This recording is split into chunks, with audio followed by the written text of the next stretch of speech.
So I've been confident about the way I look for the last couple of weeks. And today was the day that I decided to try and match your fly. And when I did that, I think that was my misstep. Why? I'm not feeling it right now.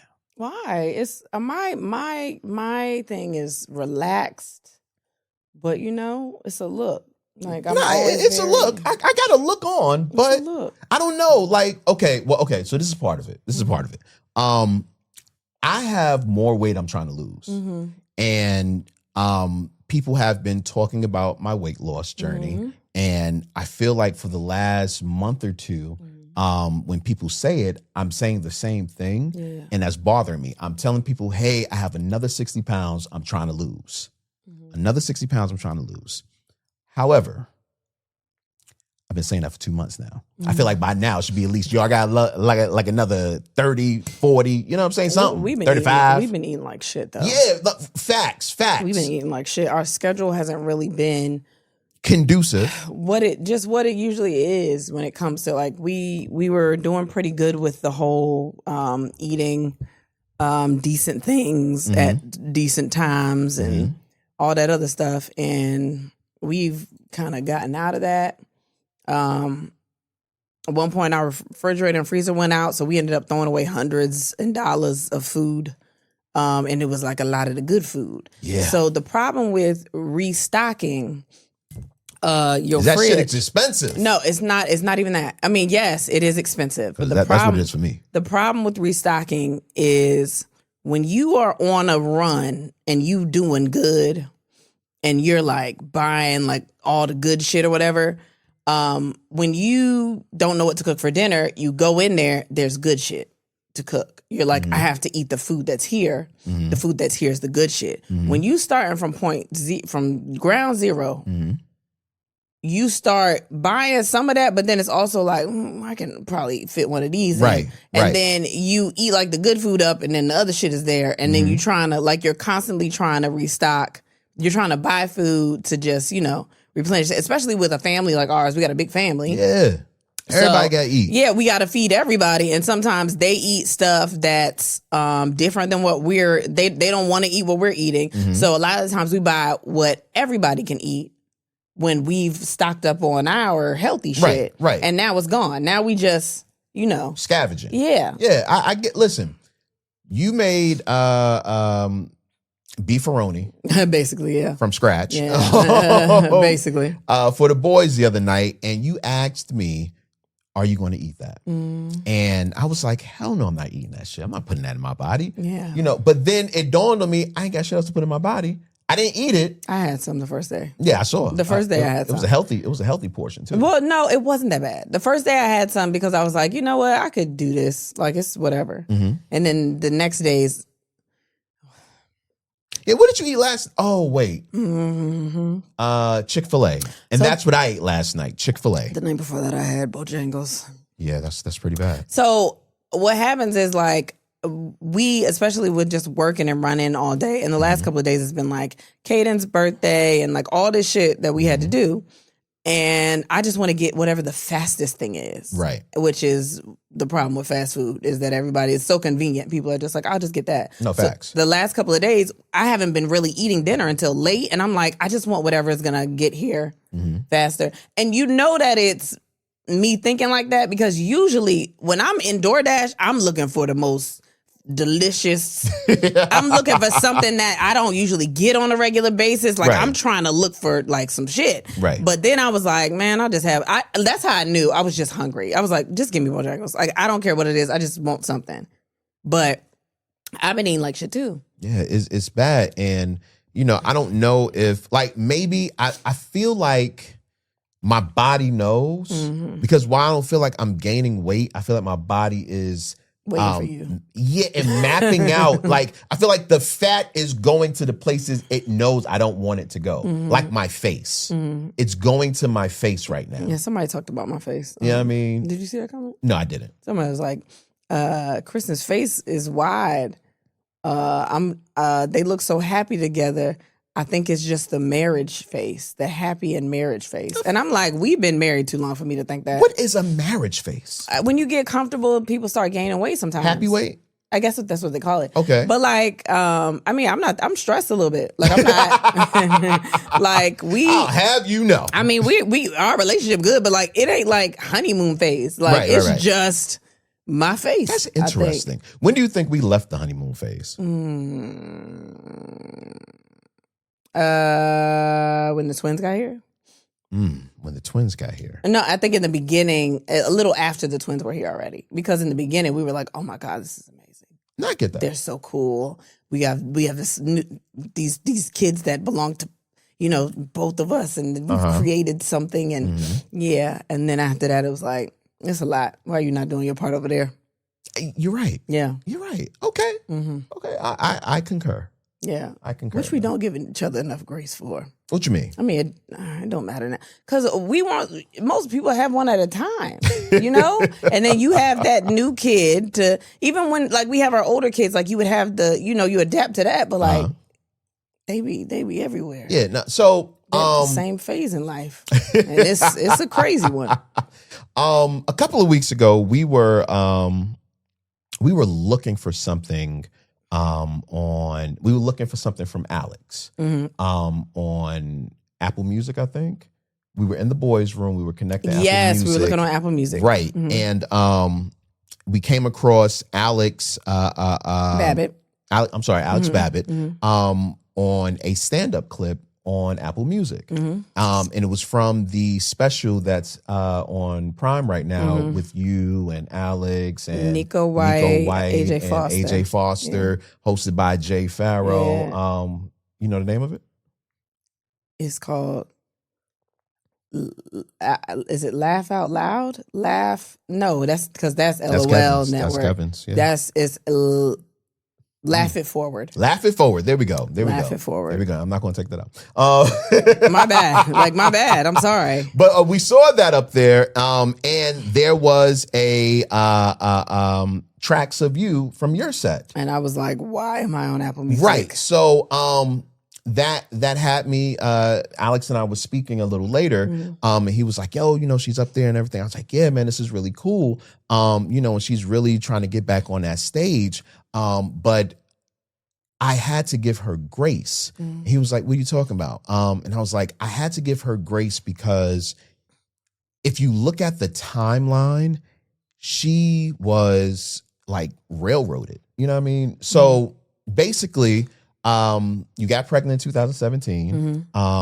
You were on stage until maybe the beginning of 2018. And then you had the babies the middle of 2018. And then, maybe a month or two later, you were in, what was that, postmenopause? No. Postpartum. There we go. Whoa, that's crazy. I know what postpartum is. But anyway, no. So you was in postpartum. And I think you tried around 2019 to really like get yourself back into it. Yeah.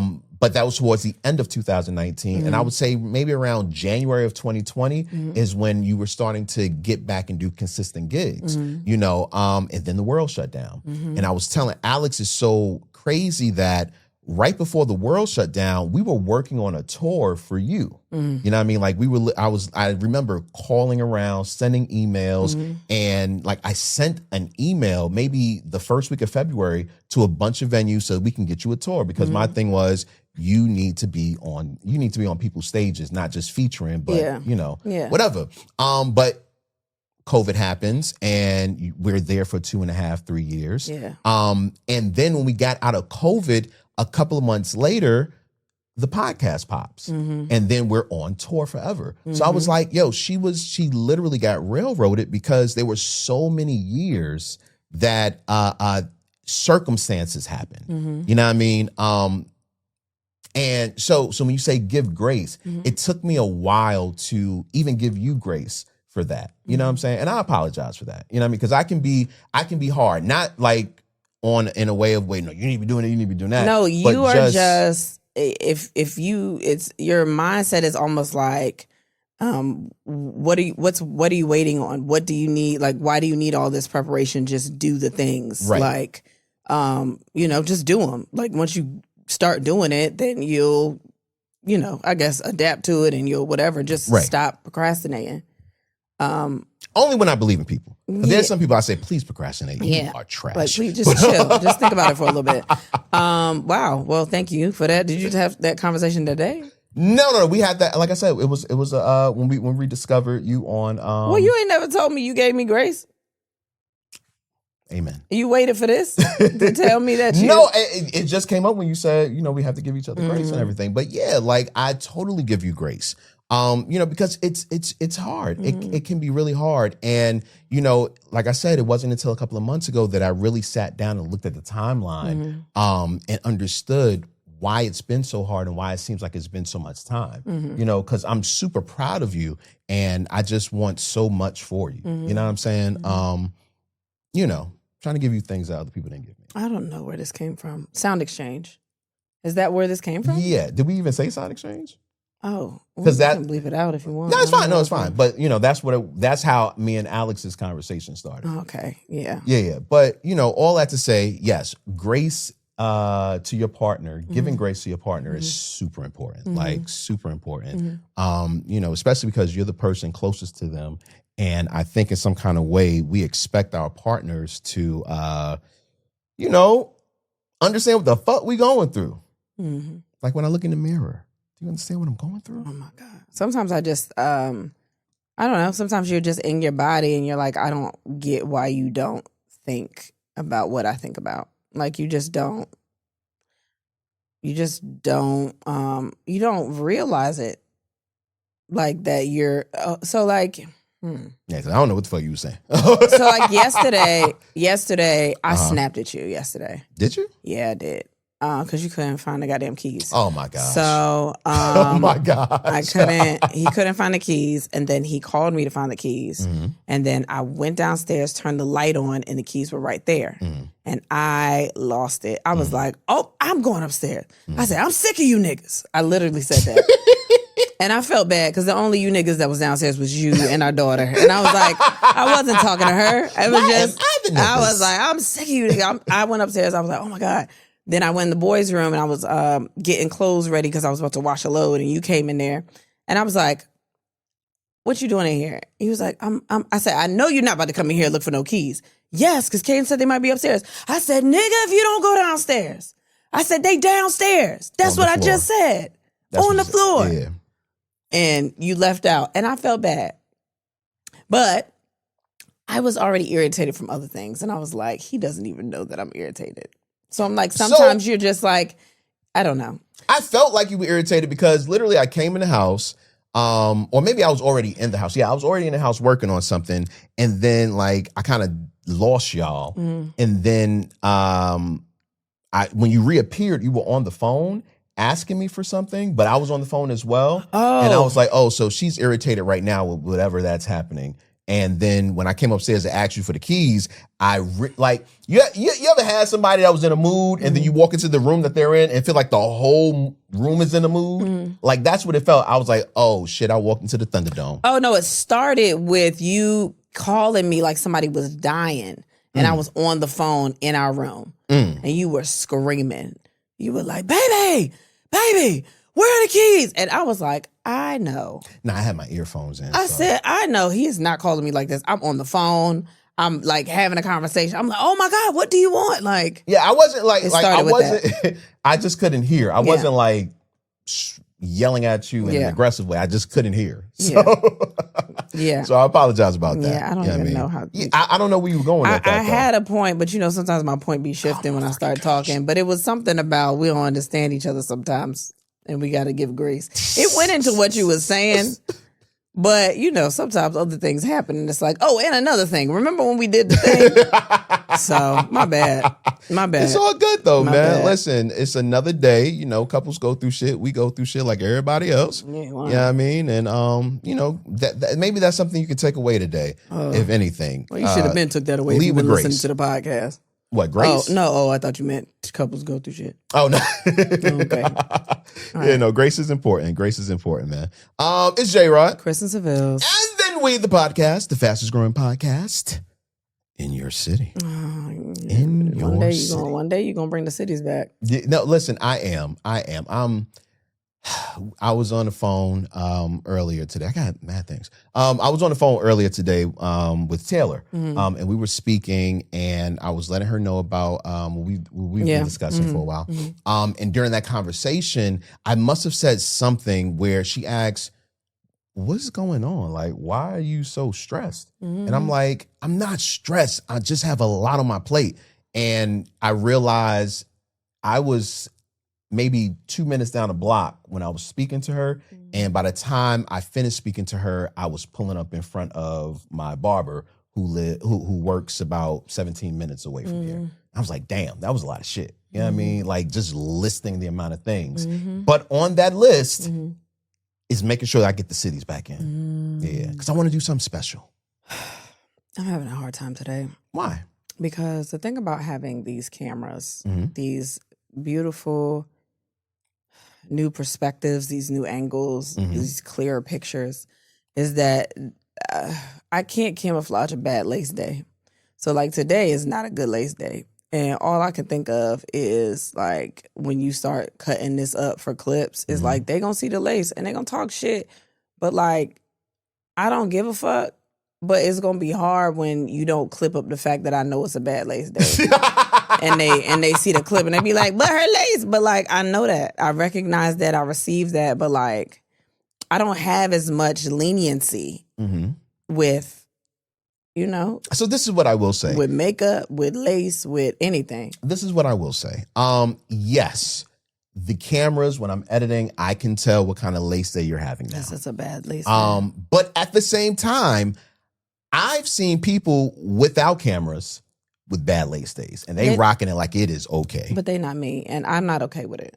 I get that. They might feel like it's okay. I'm not okay with it. It's one of them days.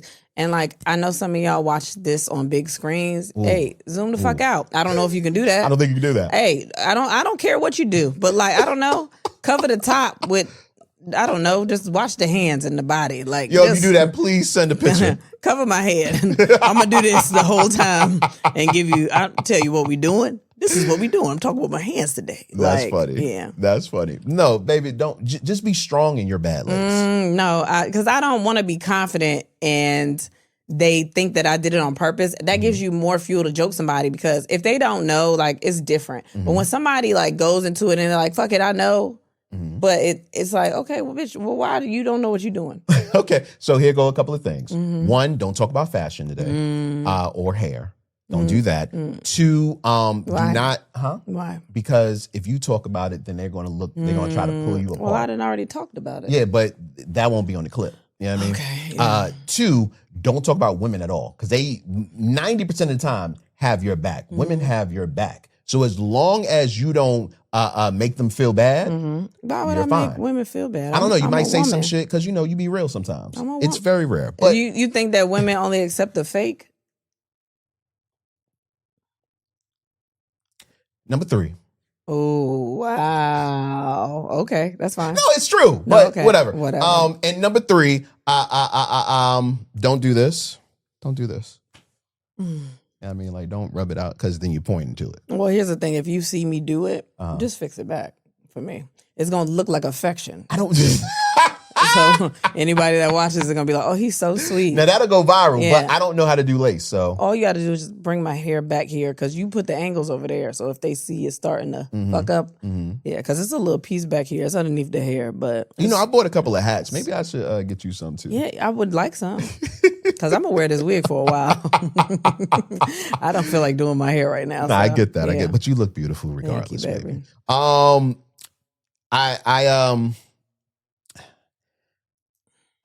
I was scrolling, and I seen this quote, and I don't know if it's from him or not, but I thought it was very interesting regardless. This quote is supposedly from Will Ferrell.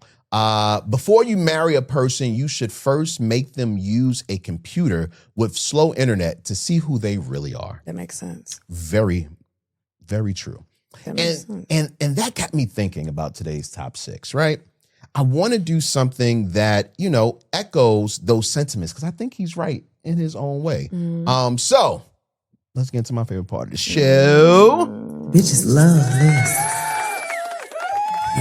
Yes. Today's top 6. The top 6 ways you can tell you're with the right person.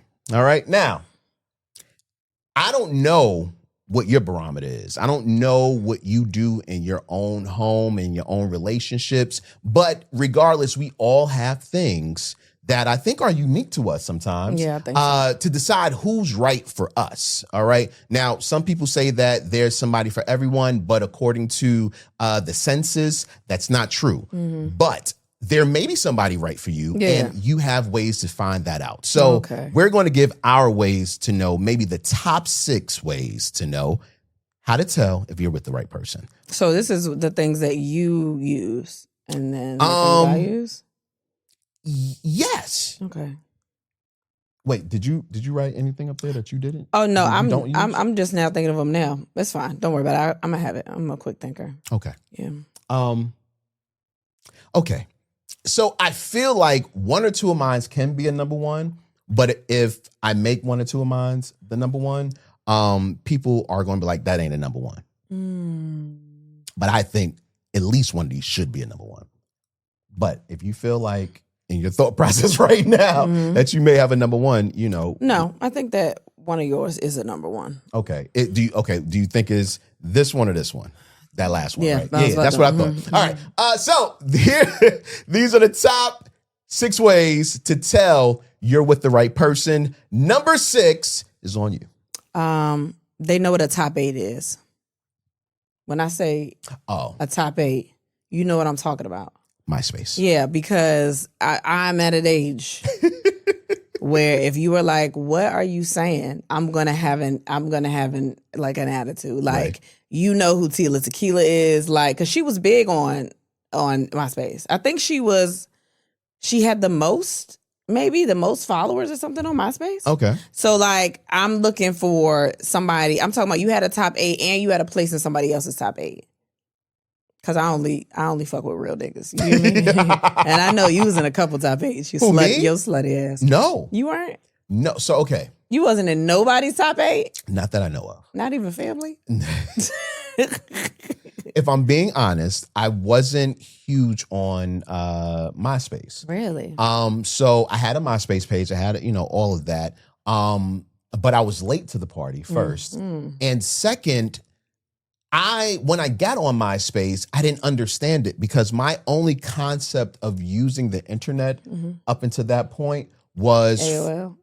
Well, AOL, yes, and chat rooms. Yeah, I was a chat room bitch. I Right. was in there. Like I loved the chat room. So I didn't understand what else you're supposed to do on the internet besides be in chat rooms. So MySpace confused me. And then when I started looking at other people's pages and I started seeing how they had like fucking designs and shit, and they would say, well, you just got to put the HTML code in there. I'm like, I'm not doing that shit. Yeah, I didn't do that because Okay. I was like, I'm not learning something Right. for recreational reasons.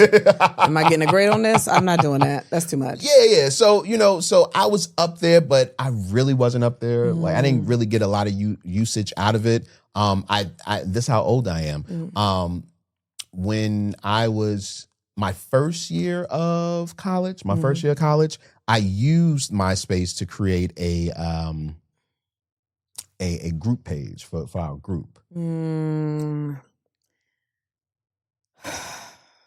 But I wasn't really active up there, but yeah. I guess it's okay to talk about it now. I have been wanting to say this for years. I never wanted to tell anybody this. But now, there's so many apps and things out there that you can talk about. It's like not a weird thing anymore. What? I met my first baby daddy on MySpace. And that's when I found out you could create personas that nobody knew about. Wait a minute. That's how I found out on the internet you could be whoever the fuck you wanted to be. What do you mean? Okay, so what do you mean by you met him up there? Yeah.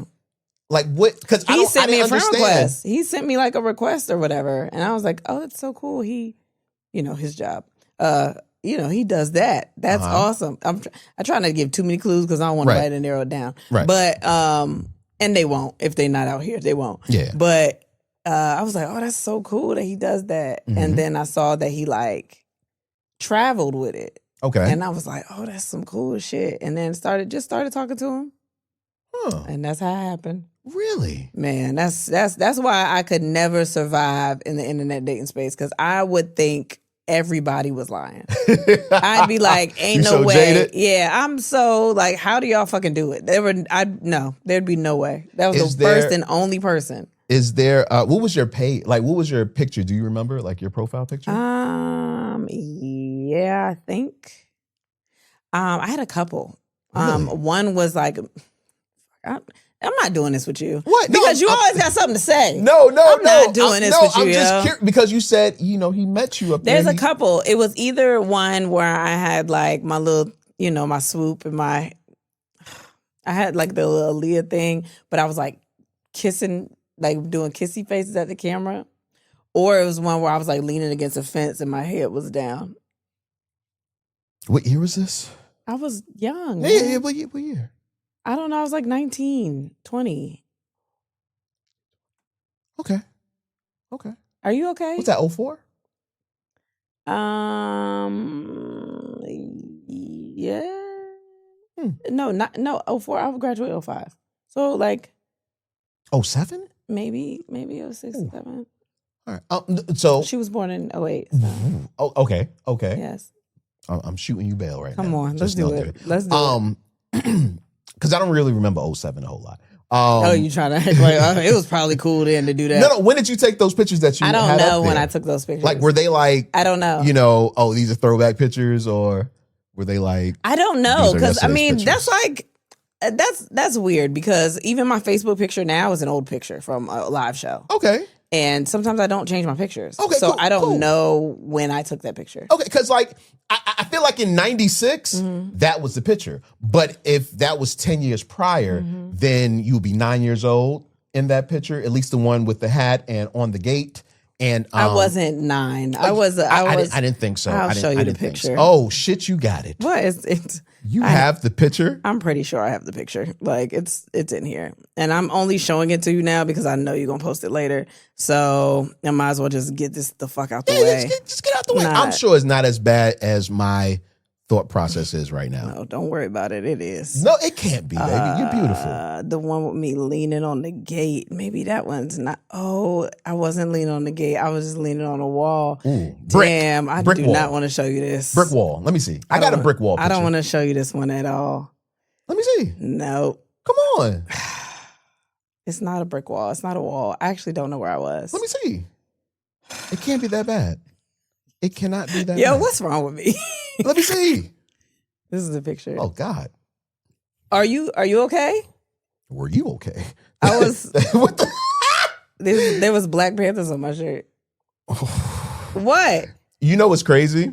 What's wrong with You this? joke our daughter all the time for the pictures that she takes, and that shit ain't no better. Oh, this That's is like- Can I show you one worse? Okay. You can post it. I don't give a fuck. Okay. Fuck these people. Let me see. I mean, not fuck y'all, but like fuck the people that don't understand me as a person. Let me see. Oh my God, I don't want to show you. Oh, I really don't want to show you this Let me because see. why did I have that on? Can't be that bad, baby.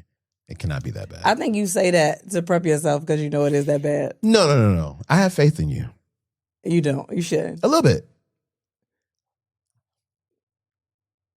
Those are handcuffs on my chain. How old were you there? It says 2007. Oh my God. What? So this was like 2 years out of high school. So I probably posted it here. Yeah. These were 2007. adult decisions that you were making. Was I an adult though? Adult is very loose. Adult is very fucking loose. I was not an adult. Goddamn Long John you had on All right, that that's shit. enough. Mom. That's enough. And this is why I don't share my life with you. Not my like past, because you're an asshole. Damn. When did you, because when I met you, Mm-hmm. I didn't meet that. So when did Don't you wait. First of all, don't do that to everybody. Like that, I don't know what that is. I have no idea. Don't do that. I don't. Okay. But when I met you, I met a more refined Kristen. I was barely refined. I saw the picture recently of us working together. But with that being said, when did you look in the mirror and say, Kristen, I have to change? I never have. You think that I've changed? Yes. I think I would still put a Black Panther shirt on right now. You think I've changed? I think that you've made different decisions. Well, I'm 39, so yes, different clothes will come out. But I don't think I've changed. I think I am. That's still inside of me. Good to know. What's wrong with you? Nothing. What? So what are you saying that I need to change? What is it? You know, Explain. You know what? I don't believe in anyone changing. Girl, itching what? I don't believe in anyone changing. Yes, you do. I don't. Yes, you do. I don't. Yes, you do. What should I change? What is it? Nothing, baby. No, tell me. It's fine. Listen, I thought that it would be worse. Like what? I don't know. Oh, I can show you one that's really bad. You don't have to. No, Good, you don't have to. I can't have you post that one. You don't have to.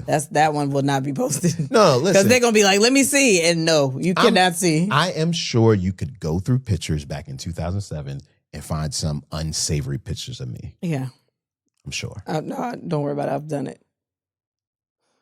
You think you got all the pictures on Facebook and I ain't looked through all of them? You think so?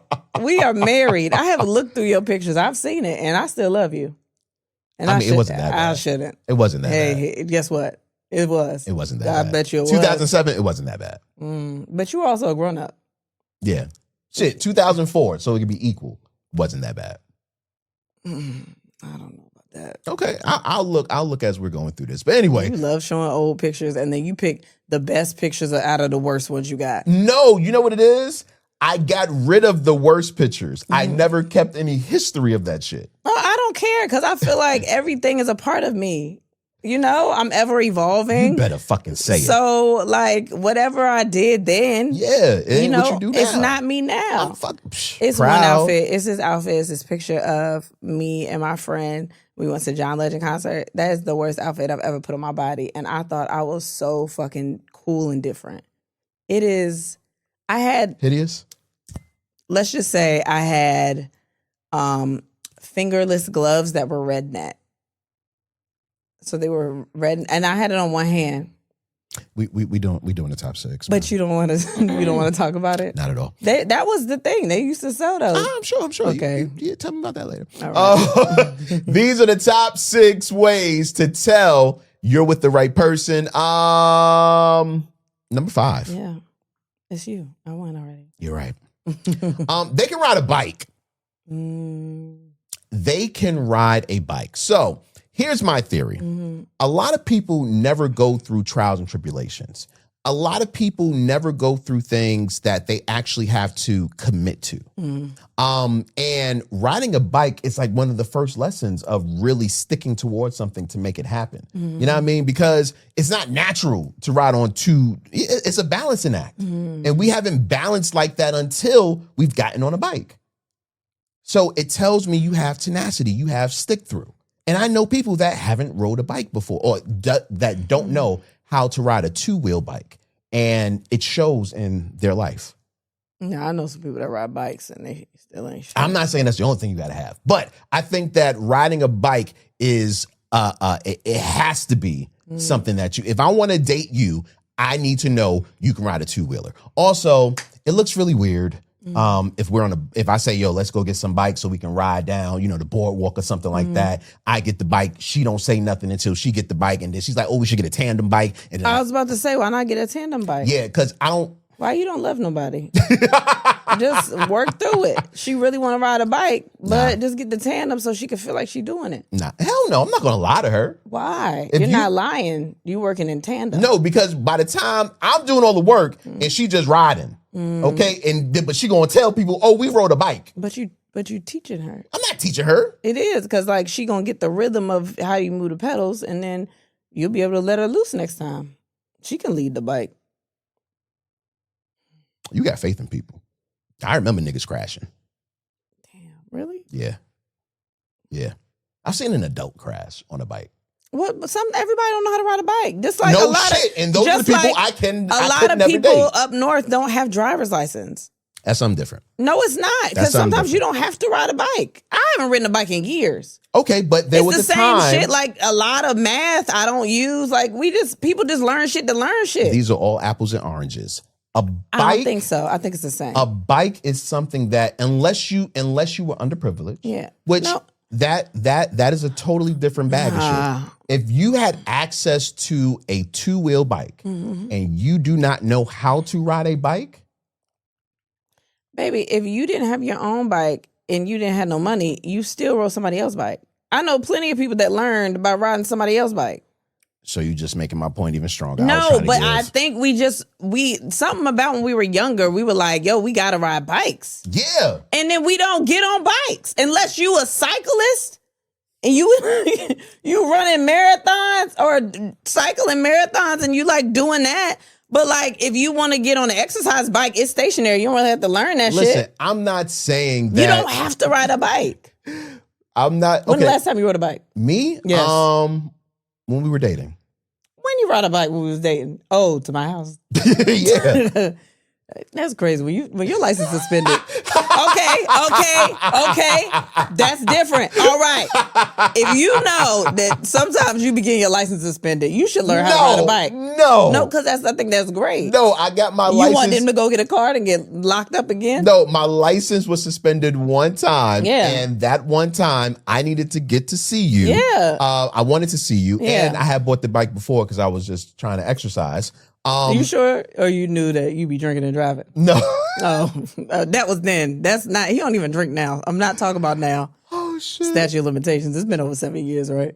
Yeah, it's been a long time. But regardless. Yeah. Wait, no, for real. Wait, hold on. Public service, like, this is my camera. Listen, if you like to drink and drive, if that's your shit, you like, I can't drive unless I drink, you should learn how to ride a bike. That's for you. The bikes are for you and kids under 7. But other than that, I don't need a bike. I can have one. But that's what I'm saying, though. What? This isn't about learning to ride a bike when you are, 40. This is about when you were a child and you had access to a bike, not learning then. But what if I didn't want to? What if I knew that I wasn't going to need that bike for shit? You didn't know that shit. A lot of kids be like, I'm going to get a car. Like, I'm going to get big and I'm going to get a car when I get big. So I'm not going to ride a bike with my friends? For what? Why are we riding bikes? Let's go play a game. Let's throw some balls. That's what they do. Kids jump some rope. Ride bikes with their friends. But why? Because it's a fun activity. They don't do that no more. Well, maybe not anymore. I don't see a lot of kids riding bikes no more. But this is for me, though. Okay. These were the things. These would be the things I would look for. Okay. You know so what I mean? I have a question. What's up? When are you ever going to see them do it? Ride the bike? Yeah. Because you don't know if I can ride a bike. I don't, but I take your word because I believe you wouldn't lie to me. That's crazy. If I knew there was something you was going to joke me about, I would lie about it. No, I wouldn't. Why not? I wouldn't joke you about it. Right now, you're telling me it's a requirement to be married with you, and we already married. No, not a requirement to be married to me. To get like that. You found the right person. Yes. You know how to ride a bike, though. That's Do what you you told feel me. that in my spirit because we match so well everywhere else? Do I feel that? Yes, I feel that in my spirit. Mm-hmm. I don't know if you could ride it today, but You think you just stopped learning how to ride a bike? well, they say it's just as easy as riding a bike. That's what they say with Right. everything, right? Yeah. So I could just get on one. Or they say it's like riding a bike. So yeah, you should be able to pick it Which back is up. also mean. Because don't tell me that and then I can't ride a bike. And then you just saying like, damn, so everything is hard? Like that's fucked up. But no, like I believe it because you've told me what type of like child you were. Yeah. And I can't see more than 2 people being on bicycles, 2-wheelers, them riding and you saying, I'm not going to learn how to ride this. Like you have that personality where you're not going to let anyone outdo you. I was a star. I didn't need to ride a bike. You knew when I came in the room, you knew it was me. I was a star when I was a child. Do you not know how to ride a bike? I know how to do whatever you think I know how to do to stay in this relationship. Whatever, man. Listen. I got a bike. I had a bike. I did. I rode a bike. These are the top 6 ways to tell you're with the right person. Number 4. How do I say this without? Okay, I'm gonna use something different because that other one's gonna come out mean. Okay. You know the A. Marie All I Have album front to back. That's a requirement for me because I think it was one of those albums that most people know beginning to end. And if you don't know that album or you haven't listened to the full album, to me it's weird.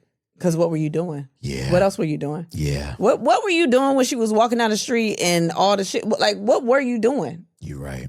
I think that's weird. I think that's odd. I am 100% in agreement with you. I think it's an odd thing. Man, because that was like around the same time 106 in Park was coming out.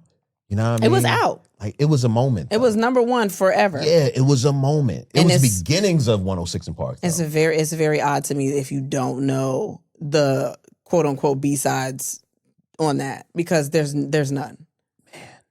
That's a weird. It's that album specifically. I'm like, what do you mean you never listened to the A. Marie album? That's crazy. Why don't we say that album is a classic? Like, out loud. I don't know anybody that doesn't say that. I don't know anybody that said it though. Oh, me. That album from front to back. Cassettes. No skips. But like cassettes front to back.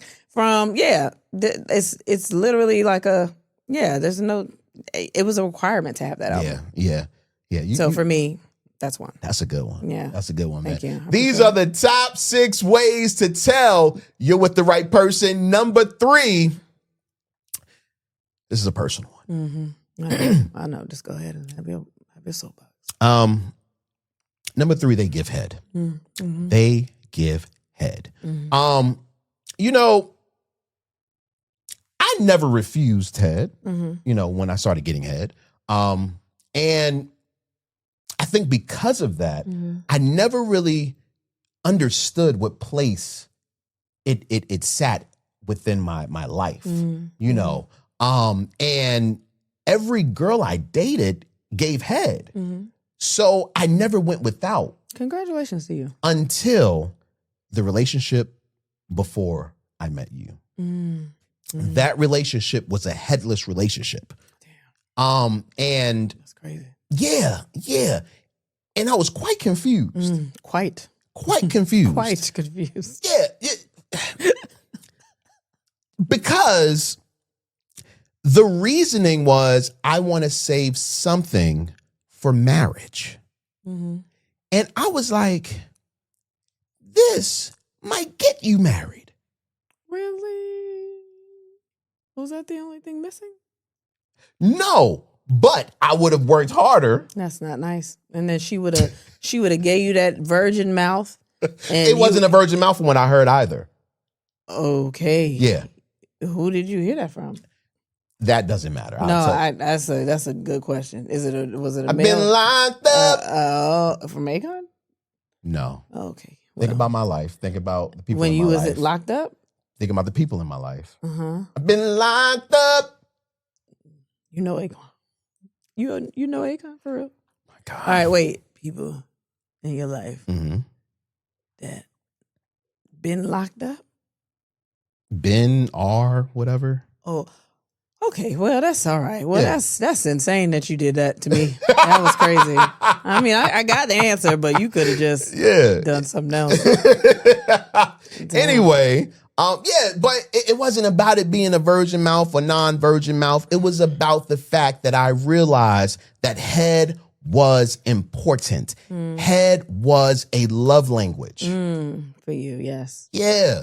And I didn't realize it until I was without how much I appreciated it. You know what I mean? Because, and this is real, I look at oral sex differently than I look at regular sex. Now, this probably rings true for women a lot. But just in general, with oral sex, you're pleasing someone else.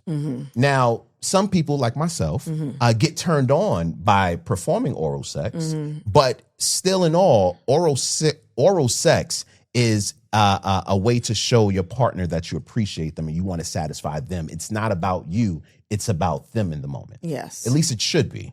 And as opposed to sex, where hopefully both partners are experiencing some type of pleasure. And not saying that you can't have sex for your partner, but, there's a chance that you will enjoy regular sex as opposed to oral sex where your main goal is to satisfy another person. So, I think oral sex is really important in a relationship because it's your way of showing me I want to satisfy you. And not saying that you can't show in other ways, but it is a way of knowing, wow, like you like me. Yeah, I guess. Before we get to the next one. Okay.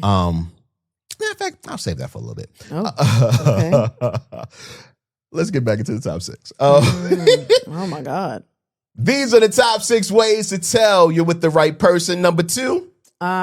This one is big for me. Okay. You can make me laugh. And it's not a general, oh my God, they make me laugh. I'm talking about me specifically. Okay. I'm talking about it's actually funny. I'm not laughing to be cute. I'm talking about a good laugh that I have, that just comes out. I'm not forcing it. I didn't expect it. That has to happen because I am very good at doing that. Yo, I told you I laughed the draws. I laughed the draws off. I'm good at that. I need someone that I don't have to do. I don't have to be the one that's doing it all the time. Sometimes it's like, ooh, that's genuinely funny as fuck. I will say this. First of all, that's a good one. Yeah, because sense of humor, people are like, I need someone with sense of humor. That's cute. That means you understand humor, but can you produce it? Yeah. Where it's good. Yeah. That's what I need. That was definitely on my my list. Obviously. Asshole. What? No, that was definitely on my list when it came to finding the right person for me. But what I realized, the reason why, well, one of the reasons why it was important was because when I went into a room full of people, I didn't always want to be on. Yeah. You know what I'm saying? Yeah, I get that. So having a partner who has, the ability to engage the entire room, it's amazing. Man, you didn't get that with me though, because we walk into a room and then I get quiet. Well, no, I'm talking about with friends. Oh, okay. Yeah, I'm not talking about with just like random people. Oh, okay. With random people, I'm on. Yeah. But with friends, yeah. Like, because, and I don't know if this is just natural for when you're with like your closest friends, but with my friends, except for they're all pretty like eccentric. They're all energetic. They have big personalities. Big personalities. And when I like to fall back when I'm around people like that. But then I get looked at as, Jay, why are you so quiet? Right, Why exactly. But with you're like an extension of me. So when you're doing you, it's like, oh, they ain't worried about me. They focus on you. Oh, I'm leaving the room from now on. I try to do that anyway. Sometimes I'm just like, I don't feel like it.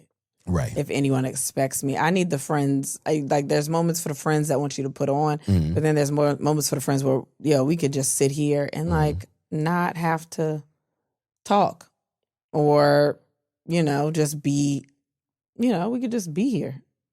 I have those friends too, where we're just watching a movie or we're just in each other's presence and we don't have to make everything exciting. That sounds gay. It might be, but yeah, we don't. Everything doesn't have to be explosive and exciting. It could just be like, let's have a regular conversation. Let's just, you know what I mean? No, I get it. A regular conversation. Yeah, and I don't. And the friends that we have with the big personalities, I feel like I can't do that. Just have a regular conversation and not be explosive. So the one good thing about it is that I know when they're serious because it's a completely different thing. And that's when they want to talk. Yeah. But if it's just a regular fucking day, forget about it. Yeah. Forget about it. But no, I get that. I get that. That was a good one, man. These are the top 6 ways to tell you're with the right person. Before we get to the number 1 answer, you can answer what your things are. What are your right things? What are you looking for in your person? Throw it in any comments, whether it is on YouTube, Spotify, Apple, whatever. All the places. Yeah, all them places. Yeah. But yeah, let us know what the right things are for you. What are the unique things? Yeah. But we are at number 1 right now. This is the number 1 way that I could tell that the person is right. And I feel like this is number 1 because as an adult. Of a certain age. Yeah, certain age. If this doesn't happen, then I have to question, your age. Yeah. Number one, they can write in cursive. Listen, it's a lost art. It's a lost art. Now the only thing anybody knows how to do is autographs, and a lot of times it's just a squiggly line. So they don't even complete the letters because they don't really know how to round out. That nobody know how to do the R. The R is because it don't look like a regular R. It's got a little almost, it's like an N. But then there's a difference between an N and an R. Right. And when you don't know that, double up on the N, triple up on the M, and that S be fucking people up. The S is the S because you got to put the sharp. That S, that's where you can tell who handwriting is who handwriting. It's really the S. The SB. Yeah. Oh, wow. The S that's the fancy bitch. Yeah. The S is the fancy bitch. S tell you a lot. That cursive S tell you a lot about a person. Yeah, man. but you don't be fucking with the X though, huh? No, I never fuck with the X. The X is crazy. I didn't understand it. I said the X is crazy. Because it's like you got to do a lump and then you just throw that line on the X, there. that's what kind, but it's not like that for real. Because you just did it. You did it simple. Yeah. Yeah, it ain't really. I ain't doing all the extra shit because the Z is the same way. Oh, the Z, that's what I'm talking about. Yeah, that the Z. That Z. that bitch is pretty. That Z, no, that Z different. When you do the Z right, that Z different. Oh, I wish my name was last name was like Cortez or some shit. Because then the Z will be at the end, and I'll really fuck him up with the signature. Just be with the thing. Man. Woo! Man, that's nice. That's nice. That's nice. Yes. Yeah. Yes. If I was still dating today, yeah. I would definitely give a piece of paper to the young lady and say, write me a sentence in cursive. A whole sentence. Yeah. You got to find them sentences they give you on tests that got all the letters in them. Wait, like some of them they give, like they have all the letters, like most of the letters in the alphabet. And like you got to find those kind of sentences. Yeah, I get that. Because like cursive, besides it tells me what age you are, cursive was that one thing that you could bet on, especially with the girls, that was going to be all over their freaking notebooks. I used to fuck It's just writing their names. Yo, Mia. Man, I've written my name so many times. Yeah. Just working on my signature. But not realizing that wasn't gonna be my autograph. Right. But I started writing my autograph when I was like 9.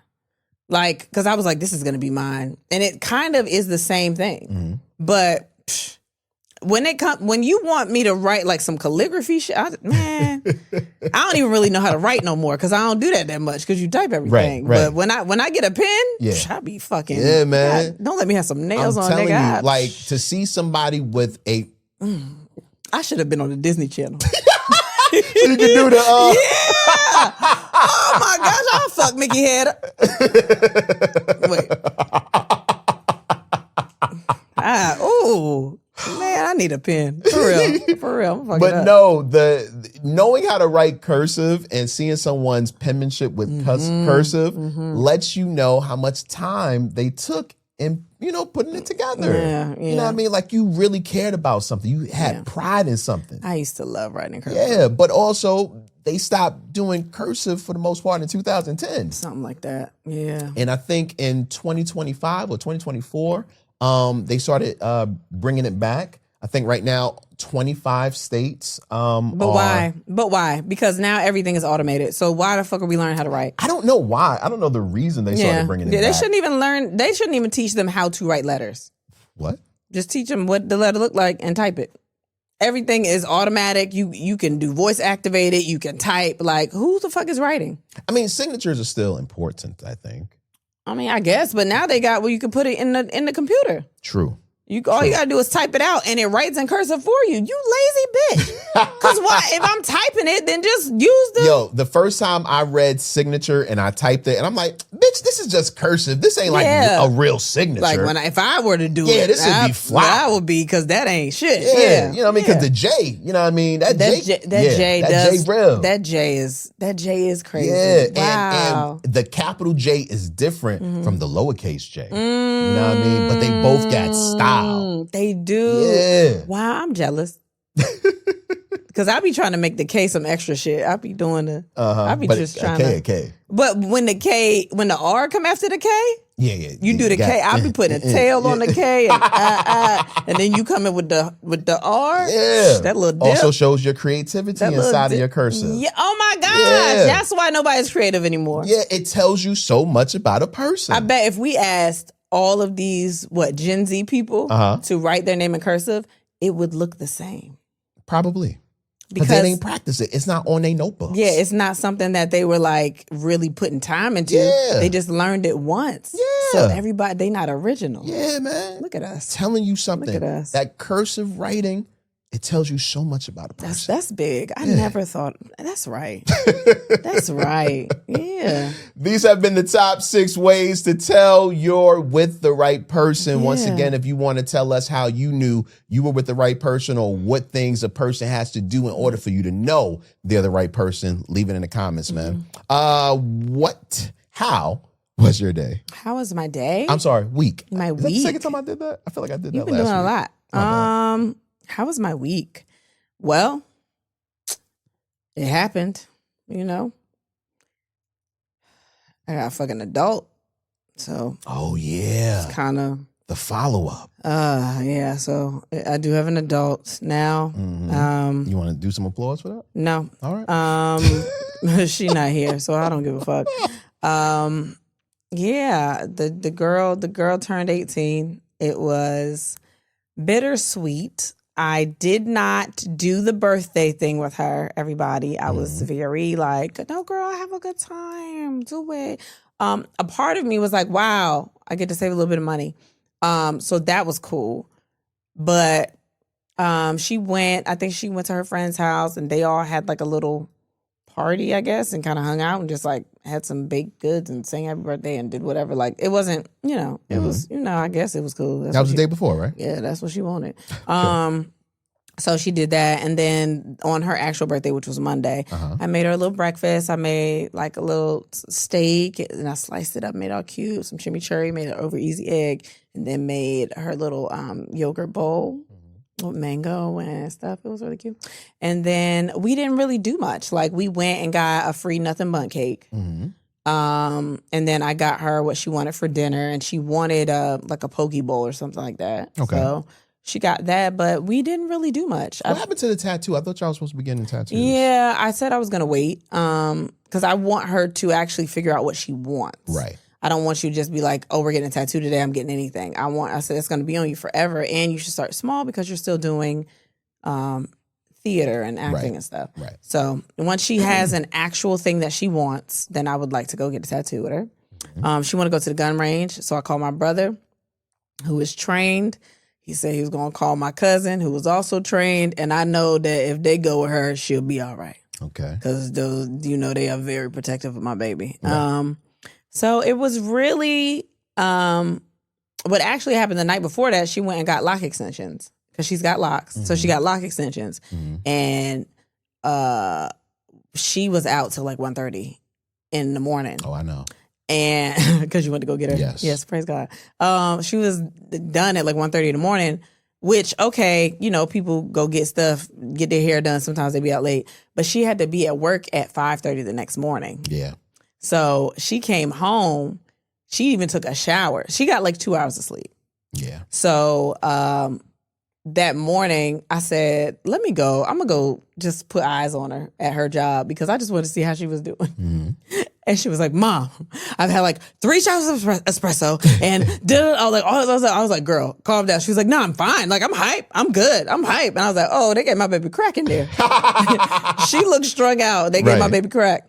But I went by her job and visited her. And of course, she's like, everybody, this is my mom. Like, she be acting like she don't love me, but she be so excited when I come around places. I know you don't think that, but like... No, I never said that. But I showed up and she was like, Mom! Like, that's my mom. Like, whatever. And there was like mad customers in there. And there was this one guy... There was this white guy in there with his kid. I think it was his kid. And the guy looked like he might have been in his 40s or something like that. I came in and he kind of like was talking to me most of the time. Like, I was like... Because I wanted like yeah. So the one I wanted, he was like, "Oh, let me get that one too. Let me get that too." And I was like, "Okay." And he was like talking to his son. He's like, sorry, is that okay if I can get that one? And I was like, yeah, it's fine. But I'm trying to be nice, I'm there to see her or whatever. And then like the whole time he's kind of like, I would say something, he's like in my face, like just kind of like, yeah, girl, like whatever, just overly. And I was like, he trying to fuck. Like he wanted me to know that he was a single dad. That's what he wanted me to know. Like he was very in it. And then I'm leaving out and I was like, I took a picture of her when I was leaving out because they didn't even know that I was with her. Because I didn't really interact with her when I was in there. And I was like, all right, I took a picture of you, bye. And he was like, whoa, what's that? And she was like, that's my mom.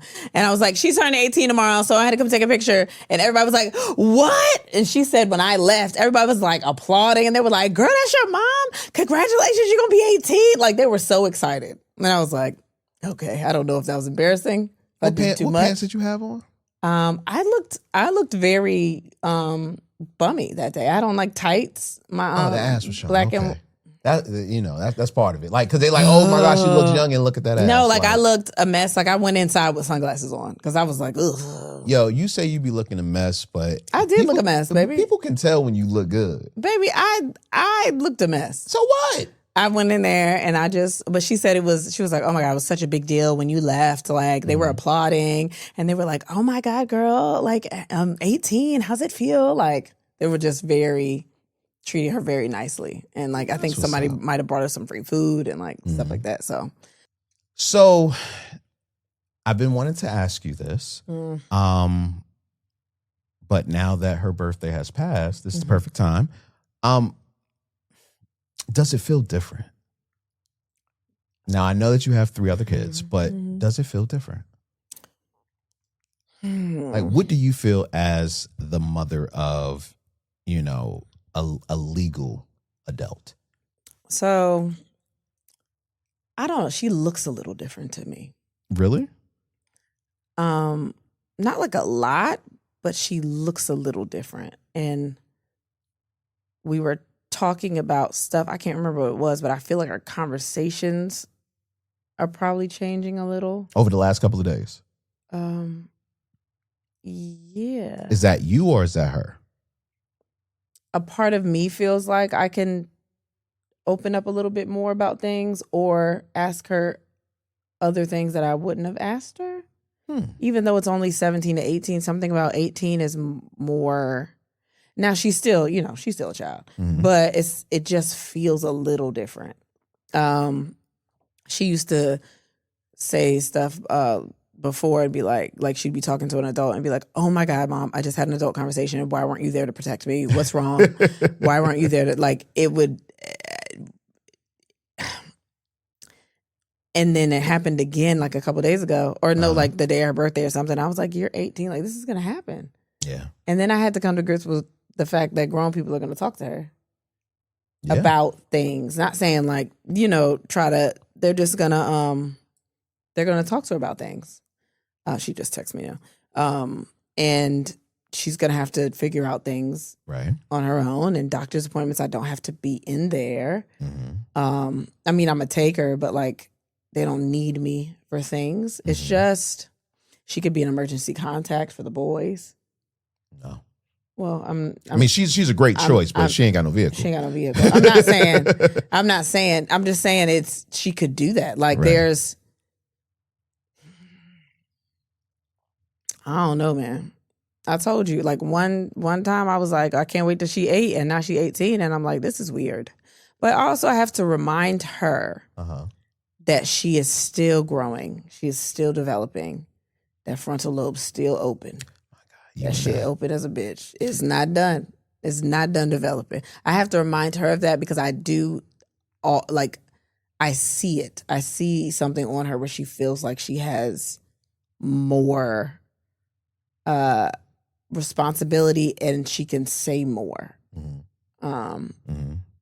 So yeah, there's that thing where I got to remind her 18 don't mean that all of a sudden you know what I mean? You get disrespectful. You got to say so much shit that don't have nothing to do with you. Like nigga, you still live here. Yeah. You still breathe my air. It's one of those things where I'm like, I'm watching it slowly happen. We were talking about curfews. What was that, the day before her birthday? and we were trying to figure out like what will be the curfew of an 18-year-old. And you know, my situation was a little different. I didn't have a curfew because I was in college, and you know, my parents kind of knew that, hey, he gonna be out. Yeah, college. But at the same time, you know, I try not to walk in the house like after like 2:30. Yeah. You know, because in my mind it's like there's nothing happening. You know, to the point where I think by the second semester of my first year of college, if I was out past like 1:00, I would just let my parents know, hey, I'm not coming home tonight, because I stay home, you know, instead of living on campus. But I would tell my parents I'm not coming home tonight, you know, so y'all can go to bed. I'm here, and you know, let them do what they do, because I didn't want them staying up all night, you know, wondering if I was okay, where I'm at, things of that nature. So it's really about communication. I'm sorry, I'm listening to you. My bra strap keep falling. I don't want nobody to say nothing about it. Oh my gosh. So when I was 18, I didn't go to college, of course. Obviously, we've talked about it. But I did used to go out and be out late because my brother was older. My cousins that I was always with were older. Everybody was older than me, so I was always with them. Right. And my parents knew all my friends. They weren't really like, I mean, you know my friends. Like, they're not really people that was like running around and getting in trouble and doing all this other shit. Well, I mean, there was a time. But like they knew all my friends. Right. So I think it was that thing where they trusted the people that I was around. And I think it's kind of the same thing with Kaden. Like, she is a very responsible person, just, you know, in general. I'm not saying that, you know, everybody goes through a streak where they like, I can do whatever I want, I'm about to do wild shit. I trust her with a lot of things. Right. So it is really just about communication, like letting us know where you are, keeping that tracker on your phone, those kind of things. And I think I'm okay with that, because I think a part of her is like, I don't want to make anyone, and we didn't put this on her. I've never put this on her, but she's very much a perfectionist, and you know, I want to do things the right way type of person. Right. And I don't see her doing outrageous shit because she doesn't want anyone to be disappointed in her. Very true. Very true. And again, no one put that pressure on her. I think she just takes a lot of pride in the way she behaves as a person. So I don't really, you know, expect her to be out at a rager getting sloppy drunk. And I don't see that. I'm not saying that she probably won't try to drink. But I don't see her putting herself in situations where it's just wild shit going on, because she's very judgmental. She judges a lot of people and a lot of shit, and she gonna be like, I can't, like, can you believe that kids are out doing this? Like, that's crazy. Like, she's one of those. So yeah. That's what's up. That's what's up. I don't know. Like, I first of all, I'm proud of you. Proud of you. Well, it just happened. Don't be proud. No, but it's kind of cool to see both of you really embrace this new chapter, you know, of your relationship. I also think it's cool. We were speaking earlier this week, and we were talking about this for a while. But I told you I wanted you and I to interview our parents and just have conversations with them. And in thinking that, I was like, well, how much do our kids know about us? And I think now that she's 18, you know, do you think that maybe the conversations about who you really are as a person will start? I think she knows who I am. And the reason I say that is because I don't really keep a lot of stuff to myself. I just be talking. And she's been with me, you know, forever. Not you like, was with your mom forever. Yeah. But my mom also was just like, I am an extrovert. Like, you know, you kind of see what I'm doing.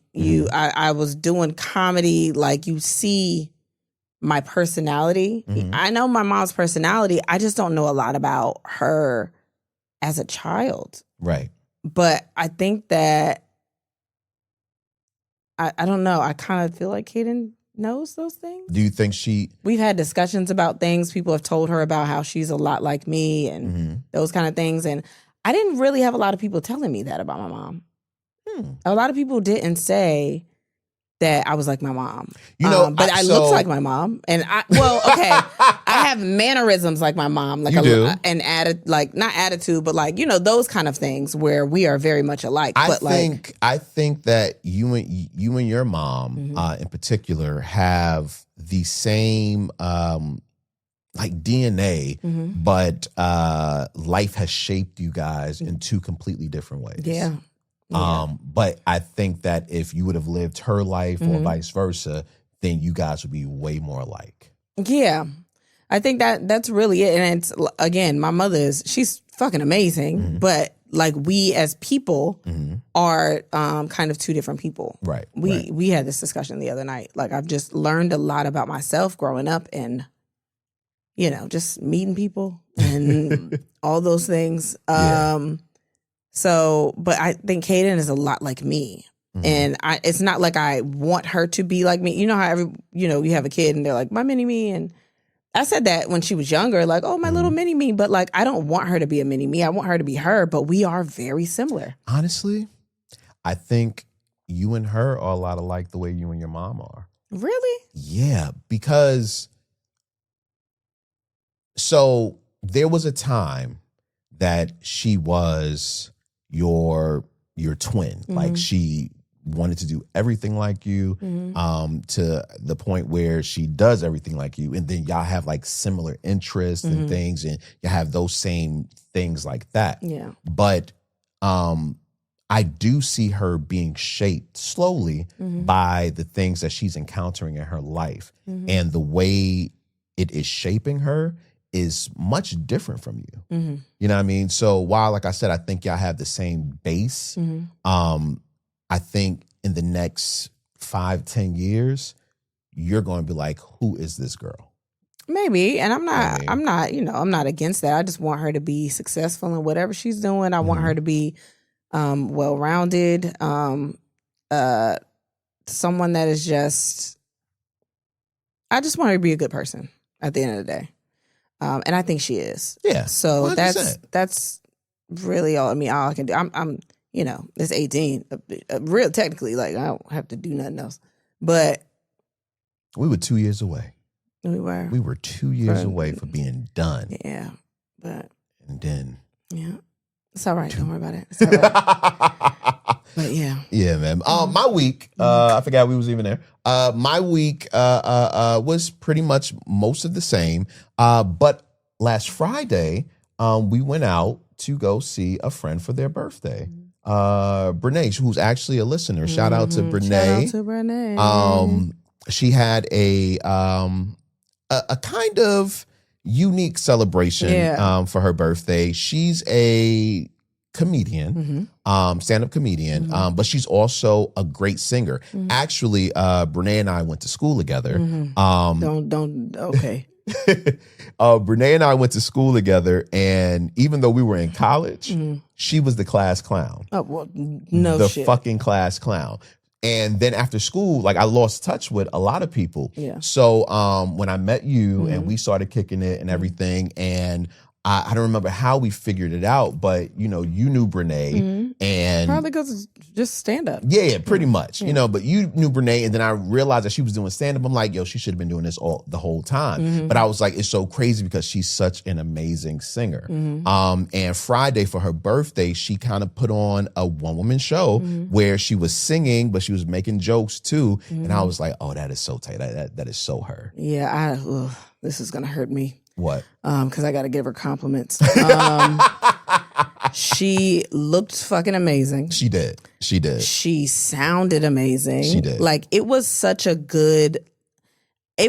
fun show to go to and like just not have to be a part of and just enjoy it. Yeah. Even though we knew the person that was putting it on, it still felt like, oh, we're just going out for an outing. Right. And it was at a Jamaican restaurant. So we had some food and we were just sitting there chilling and watching. Trash. The food was terrible. It was okay. And then like she had a full band. She had background singers, a little bit everything. Like it was really, really fun. It really was. I had a really good time. It really was. Yeah, man. I was so happy for her because it seems like the theme of the night was, this new year in my life, I'm going to really take advantage of everything that I feel like is for me. Of the talents that she what has. I'm saying? Yeah. And I think that was such like a great statement to put upon, to everyone that came out there. Yeah, me, her, this other comic, Liz Barlow, shout out to her, I guess, or don't.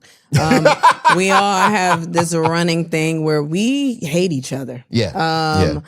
But we don't hate each other, but we do, but we don't, if that makes any sense.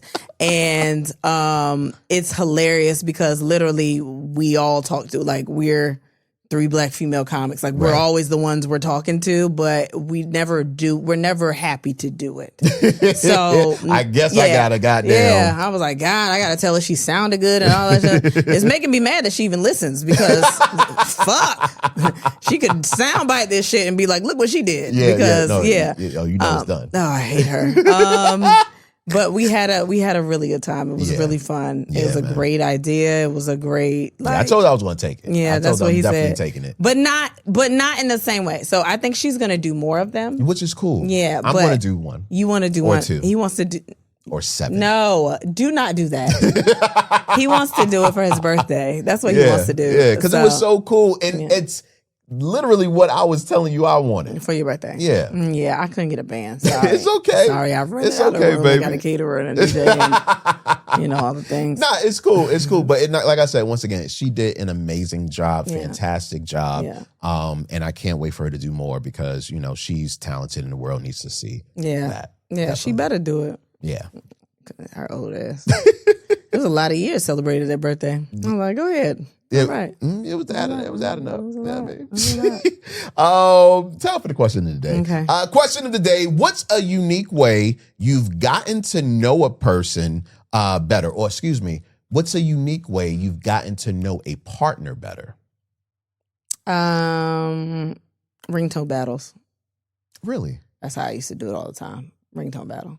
Because what's in your phone? That's trash. We are never going to be together with anything like that. And with you, it wasn't a ringtone. We were literally just playing music. We were playing songs back to back. So it's always been something with music where I kind of get to hear people talk about the music that they like, why they think shit is a banger, how they kind of react to the music when it comes on. I learned a lot about someone that way. Wow. Yeah. That was the first real thing that we like when we were like up all night, we did that. We just played shit. Oh yeah. Well, that was some of the best moments of my life. I mean, like being real, and it's it sounds so simple, but we were like literally connecting every night. So yeah, I definitely get that. Not you. This is going to sound weird. But I think a way that I've gotten to know partners better is showing them different sides of me for full days. You gotta explain that. Okay, so like...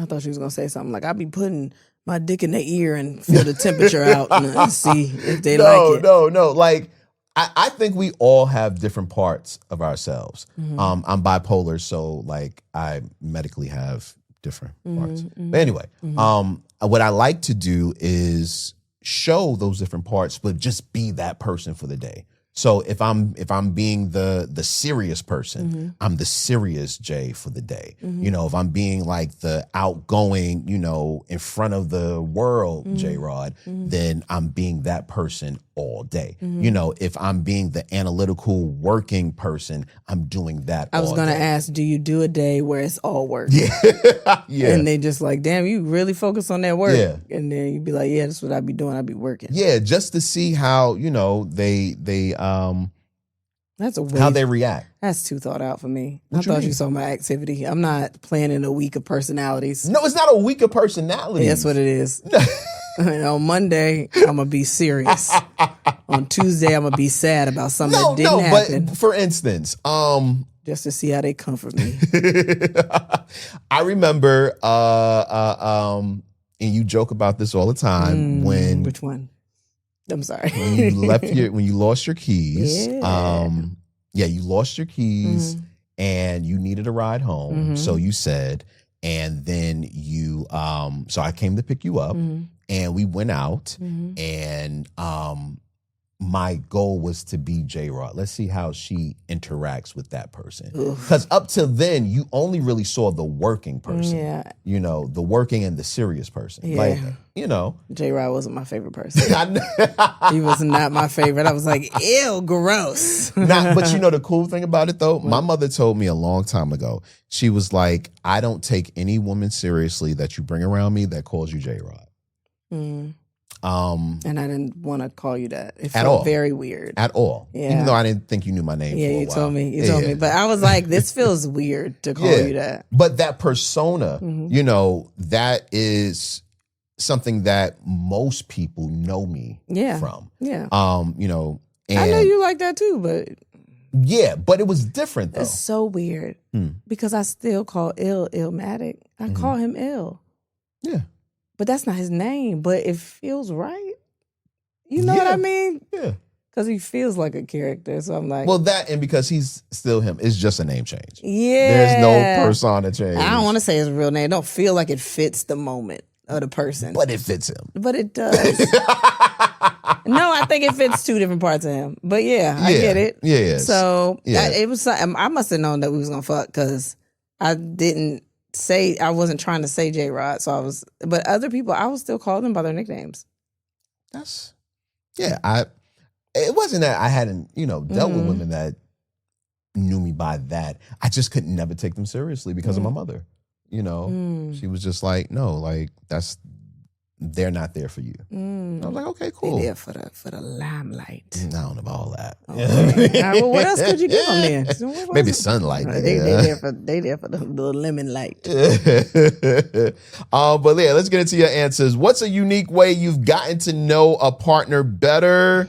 Here we go. I think this is really what you wanted it for. My chest is itching. Okay. I'm sorry. They could be watching on YouTube. It's itching a little bit. What's a unique way you've gotten to know a partner better? Blatantly playing in my face, like, hello, are we not here together? When my old lady get waxed and think she about to be out 6:15, doors will be locked. That's funny. She thought she was going to be outside with that hairless vagina. Not in my world, you're not. Giggling back at a joke, even if it was funny as fuck. I don't care. Someone said perfect body types. What does that mean? I don't know. I don't know question it either. My coworker's flirting with my wife. Oh, okay. Well, there's that. What if she's a charismatic person? Someone said niggas in my wife's face all the time. A lot of y'all are hurt. I think it was supposed to be about connection. Someone said sharing food with someone else. I don't get to know them better than that. I just know that they like free food. Inside jokes with another bitch. Y'all are hurt here. Wait. You know what? I know what happened. What? I asked another question on my Facebook, and I must have taken the wrong answers. Oh my gosh! My bad. Okay, so here I'm about to say, why is everybody so hurt? Yeah, no, not everybody was hurt. Wrong things. All right. Oh my gosh, baby, what is happening? My bad. Oh okay. my god. These might work a little better.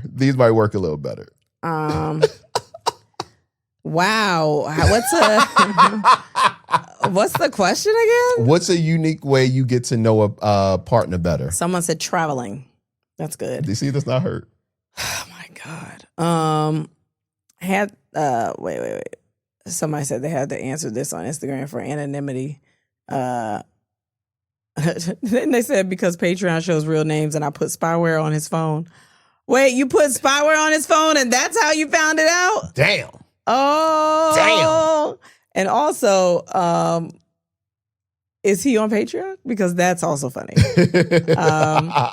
Someone said drinking games like Truth or Dare, Two Truths and a Lie. No, I mean, yeah. Someone said go through that phone search history, and that's a good one. I used to go through niggas' Google searches. Really? Why not? Were you looking for cheating, or were you looking to see what type of person they were? At the time they were cheating. So it was like, what else don't I know? What else are you interested in? Really? Yeah, I did it behind my brother one time, though. My older brother. Ugh, didn't like what I saw. Filth. Nasty. Just disgusting. Because why are you putting that in the search history, you freak? You nasty nigga. Have you ever gone through my search history? Nah. Really? Nah, because it's going to be some shit. It's going to be porn, but it's also going to be like, who was Thomas Jefferson's granddaughter? You just gonna start looking up weird shit. Like, you love to learn, and I don't give a fuck about learning that much. Yo, learning in pussy. You want to learn, you want to learn about stuff that is not gonna affect you at all. Well, I want to hear about the history of screws. Yo, who the fuck thought to make a screw? Yo, I'd be curious. I man. know, and I'm not going through that. That's boring. That's boring, nah. Oh man, what's a unique thing you do to get to? How do you become a VR trooper, nigga? We are VR. What are the words to the VR trooper theme song? Yo, that's definitely your search history. I ain't gonna hold you. If you go through, yo, your search history is some trash. yo, fuck you. What? Where's the cheapest place you can buy invisible tape? Yeah, everything about buying though is gonna be like, what's the cheapest television? That's 278 inches. Where could I get that? Yo, I hate you, man. Yeah, how can I use a Rodecaster? Nigga, I don't care. Sorry. What's a unique way to get to know a partner? I don't know how unique, but playing those conversation cards really gets you thinking a lot deeper than the surface. I love to revisit the questions every so often in the relationship. Man, so we were supposed to do that a long time ago. Yeah. Come out with our game. If you are a long-time listener, or you went back and listened to all the episodes, we used to do this thing in the beginning called Honesty with Bae. And that brought out a lot of different things that we didn't even know about each other. So I get that. Somebody said, I used another lady's apartment to impress someone I was trying to get to know better. That, all right. I feel like they got to know you better. Yeah, I was about to say, yeah. Yeah, man. We met the day COVID shut everything down and ran off to an off-grid cabin in the middle of the woods. And now 6 years later, we're married. COVID was amazing being stuck with him. Ooh. Oh, that's what's up. Ooh. Someone said by listening. I mean, yeah. Paying attention. What's a unique way to get to know a partner that you've been with? Ask about things when they were growing up. Once you start talking, usually they will talk about themselves and things in common. Okay. Yeah. The way you grew up tells a lot about you, too, I think. You know the funny thing, though? Usually I don't correlate it in the beginning. Like, me knowing how you grew up doesn't I can't start connecting the dots until like really being with you for a while, you know? So yeah. I've taken them on a tour of my childhood, my hood, stopping grounds, and asked for the same in return. You've done that, but it didn't teach me nothing new. It didn't teach you nothing? What was it going to teach me? The directions to where you live? I didn't learn shit, but I already knew who you were. That didn't do nothing. You said the Bronx enough for me to be like, this is probably where you live, huh? And you lived in the Bronx. Like, I get it. Use my 13-year-old daughter as a confidential informant. And I've heard of smart. Plenty of people doing that. That's smart. Oh, because my Kaden, she'll tell me everything about anybody. I told you, she's very judgmental. Well, you know that. But she be in everybody's business. Did she judge me? She still judges you. Well, I mean, but now it's out of love. But. She was just curious. She didn't understand. He's like, what? What is this? Who is this? Yeah. I was like, girl, I don't know yet. I'll let you know when I know. That's funny, man. Ask plenty of questions. Okay. What's a unique way? What's the question? Oh yeah. What is the question? What's a unique way you've gotten to know your partner? There you go. Yeah. It took us a while to have our first disagreement or conflict. I told her that day would tell me whether or not she was worth the commitment. We fell out about something, and she put more effort than anyone I'd ever been with. Proposed 8 months in, and I currently going on 5 years married, 7 years altogether. Yeah, arguments. Arguments can really tell you a lot about a person too. In what way? It just tells you how they respond to things, like how, what the disagreement is and how you resolve the disagreement tells you a lot about somebody. Okay. And now it took a lot of learning for me to figure you out, but I finally got it. I don't know if that's the same for me. Like, I don't know if arguments really tells me anything, because I feel like argument style is just a reflection of, what you've been through. But even that's part of that. Beyond that, I don't know if it tells me about who you are as a person. I think that's part of it. If it tells you what you've been through, that's part of who you are as a person, or why things affect you in certain ways. Maybe when it comes to conflict, but I don't know if it tells conflict. you. Yeah, like I can see how you react in conflict, but even that is different. I know some people that are very dangerous, and when they argue, they are just very. They don't even argue. Yeah, I don't trust those people. But that also tells you a lot. If they too quiet and they too calm, right? Nope, you've done some things that. Yeah, you done things and not afraid to do them again. Okay. Like that, it does tell you a lot. Okay. People that are too quiet, But I can't say that because I tend to be quiet. But then I get to a point where I'm like, I can't stay quiet this long. I have to say something. But people that are too like, okay, yep, okay, yep, like keep talking. Yeah. Like, no. Okay. I don't talk to them people. I don't talk to those people. Okay. My husband and I have known each other for over 20 years as friends. So when we first started dating, he actually drove me around our city to all the places he grew up in, schools and went to, and would tell me a story about each place. Hands down my favorite date. And then we went to one of his favorite restaurants from when he was a kid. It was nice to learn new things about him. He must have had a story. I was about to say, you didn't. Well, no, you would be like, I got beat up over there. Right over there, that court right there, I got beat up over there. And be like, man, they used to chase me down this block right here. Yo. Like, it would be stuff like that. Facts. It's a lot of trauma. Facts. Yeah, it's a lot of trauma. Yeah. Someone says, watch how she handles stress and get the dirt from family and lifelong friends. All right, let's take a pause for the cause. This episode is sponsored by BetterHelp. For 10% off, I like that, of your first month, go to BetterHelp.com/ATWHS. We have a lot of fun doing our show. Like, I have fun. I think so. I don't know. But I want to talk about women right now. Actually, I want to celebrate women, all right? Really? Okay. Yeah, listen.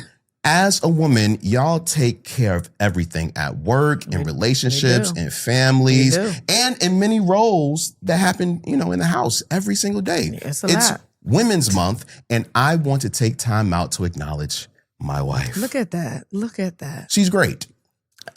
Very great. That's it. Thanks. She's pretty. Okay. Well, very pretty. Today, yeah. And she is my rock. And I couldn't be anywhere without her, man. Oh, it's weird. See, I'm telling you. I'm telling you. All of us, both men and women, should take some time to think of and celebrate all of the things we do, the expectation that are placed on us, and the pressures we feel that therapy can help create a balance. You know what I mean? Set a healthy boundary and also support overall wellness for everyone. Yeah. Okay? BetterHelp does the initial matching work for you so that you can just focus on your therapy goals. All right? A short questionnaire helps identify your needs and preferences, and their 12 plus years of experience and industry leading match fulfillment rates means BetterHelp typically gets it right the first time. Yeah. If you aren't happy with your match, if you aren't happy with your match, switch to a different therapist at any time from BetterHelp's tailored recs. All right. Your emotional well-being matters. Find support and feel lighter in therapy. Sign up and get 10% off at BetterHelp.com/ATWHS. That's BetterHelp.com/ATWHS. Now let's get back to the show. All right. So before we get into the topics, anytime your girlfriend sucks your dick, put $5 in a jar. How her birthday turns out will be on her. Is there a reason you're looking at me?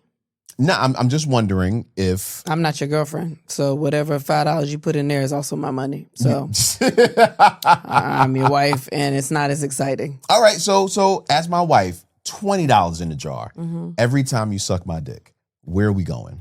Are we going somewhere?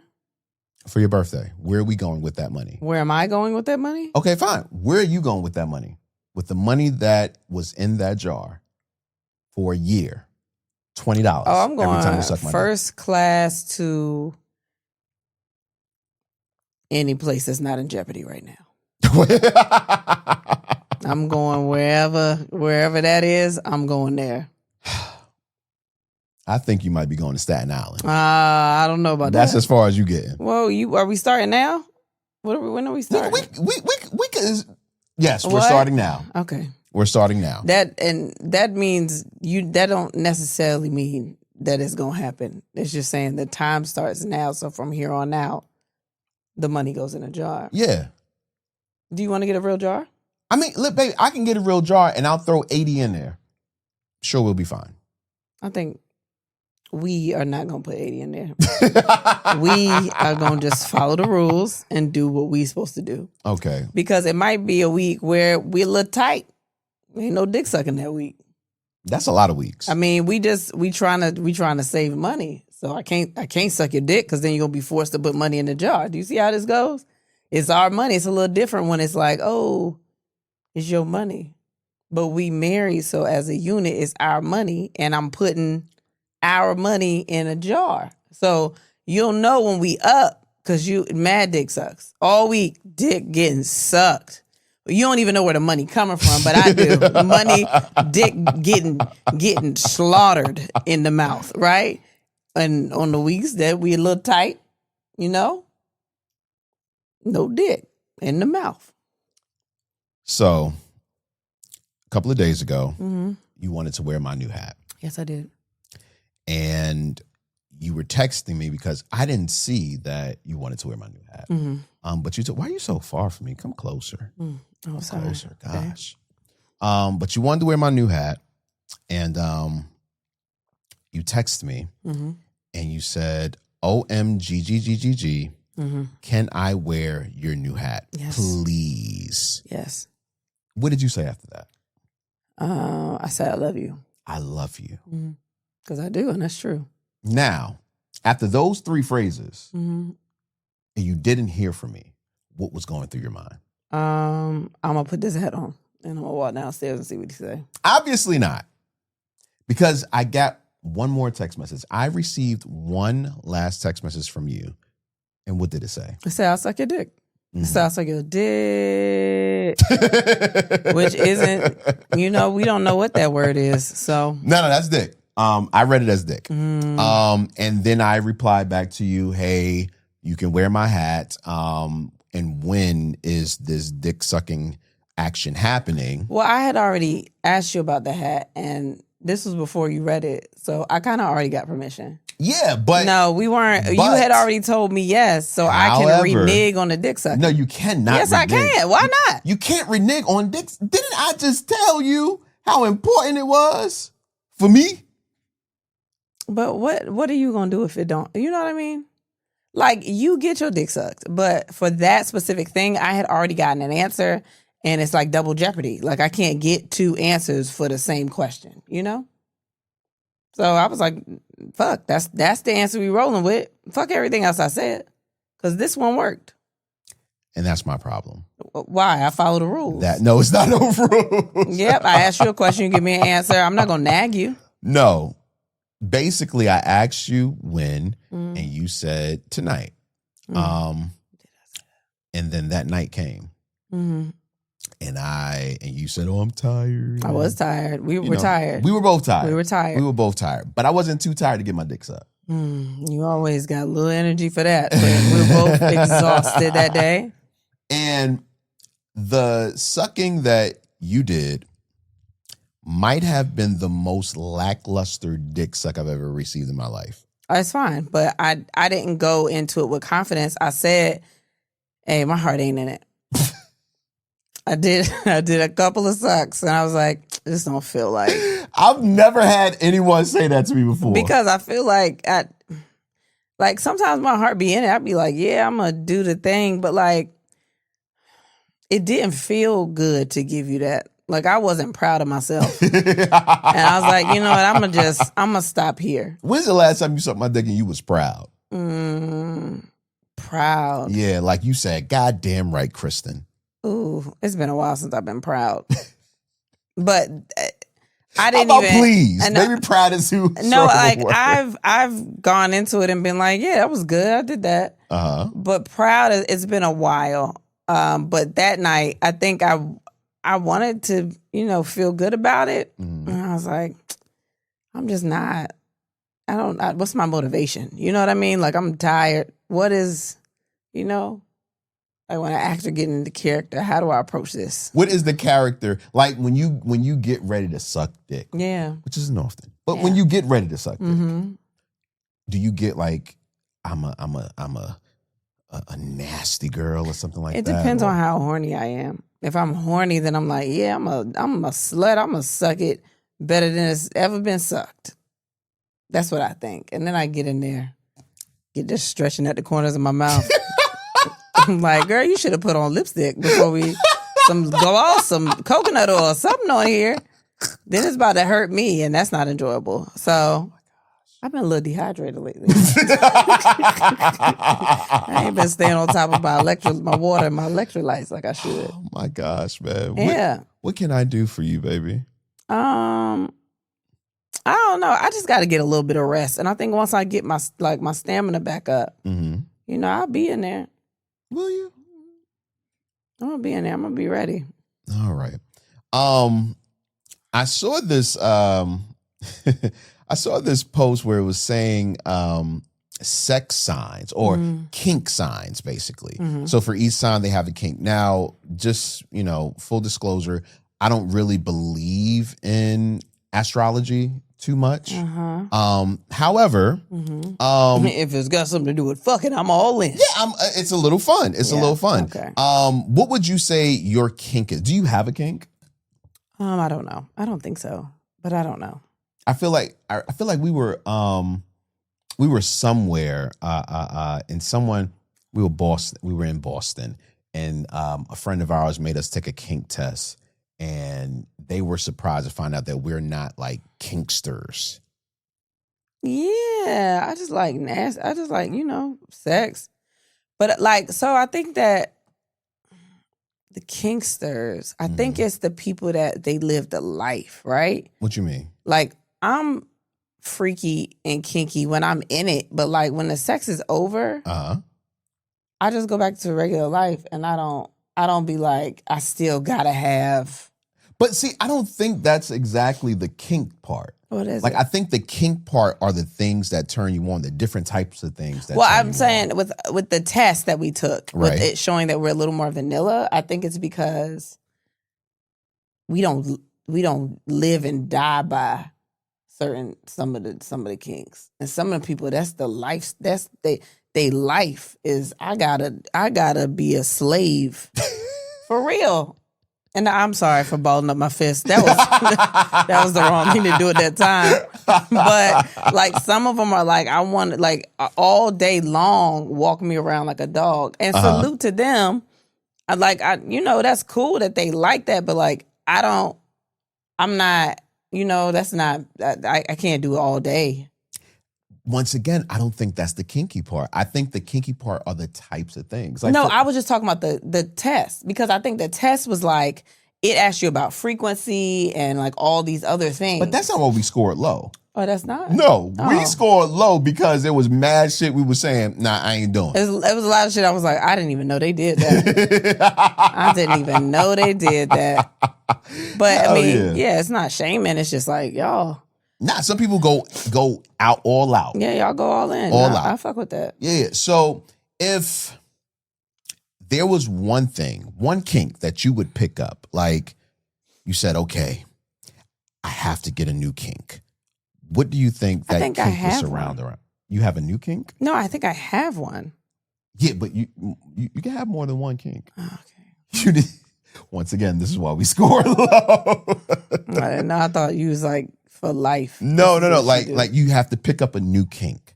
Like you can keep the one you have. I don't want to pick up a new one. That's too many. That's too many things. Why? I don't know. It's just I think I need more information on the kinks. Okay, so this says how kinky is your star sign, and I am a Leo. You are a Cap Aquarius. So those are the only three I'm going to read. All right. And that's fine. All right, so let me go That's back. Pisces. That's Pisces. This is Aquarius. Okay. They keep trying to tell me. Yeah, they fucked around and changed the dates. Yeah, but this says January 20th. My birthday's January 19th. Right. Yeah. To 18 of February. All right. So kink style, experimental, intriguing, unpredictable. Okay. That is kind of you. Okay. Kind of you. You are definitely intrigued by things. You are unpredictable. So I don't know what freak I'm getting in the bed usually. And you will experiment. You will experiment. Not much. It got to be, some, I'll try most things once. Most. No, No, you won't. half of them. No, you won't. A third of them. I'll try them once. It says you're turned on by what's different, unexpected, slightly taboo, a little left field. That is definitely you. It says you thrive on a little risk factor, edginess, or something weird enough to make it memorable. What do you think about that in regards to you? Probably. Okay. Yeah. Okay. And it says you should explore taboo conversations, unconventional dynamics, voyeurism, experimentation, and novelty. Yeah, I love that. Okay. So let's get to Leo. And then we'll come back to Capricorn. Yeah. So we got one half of you. Now for Leo, it says kink style, exhibitionist, praise hungry, and dramatic. Well, that's just your Personality. personality. I didn't I was about to say that's a kink style. Yeah, I didn't find that to be too kinky for me, No. but I was like, that's me. No, that's you. Right. You want to feel desired, adored, seen, worshipped, and obsessed over just a little. Yes, that's you. You think all of those really? Yeah, I think so. Really? Yes, I think so. Can you give me a time when I wanted to be worshipped, or you thought I wanted to be worshipped? Probably when we was having sex. I don't know, just having sex. Because that's the one I didn't see.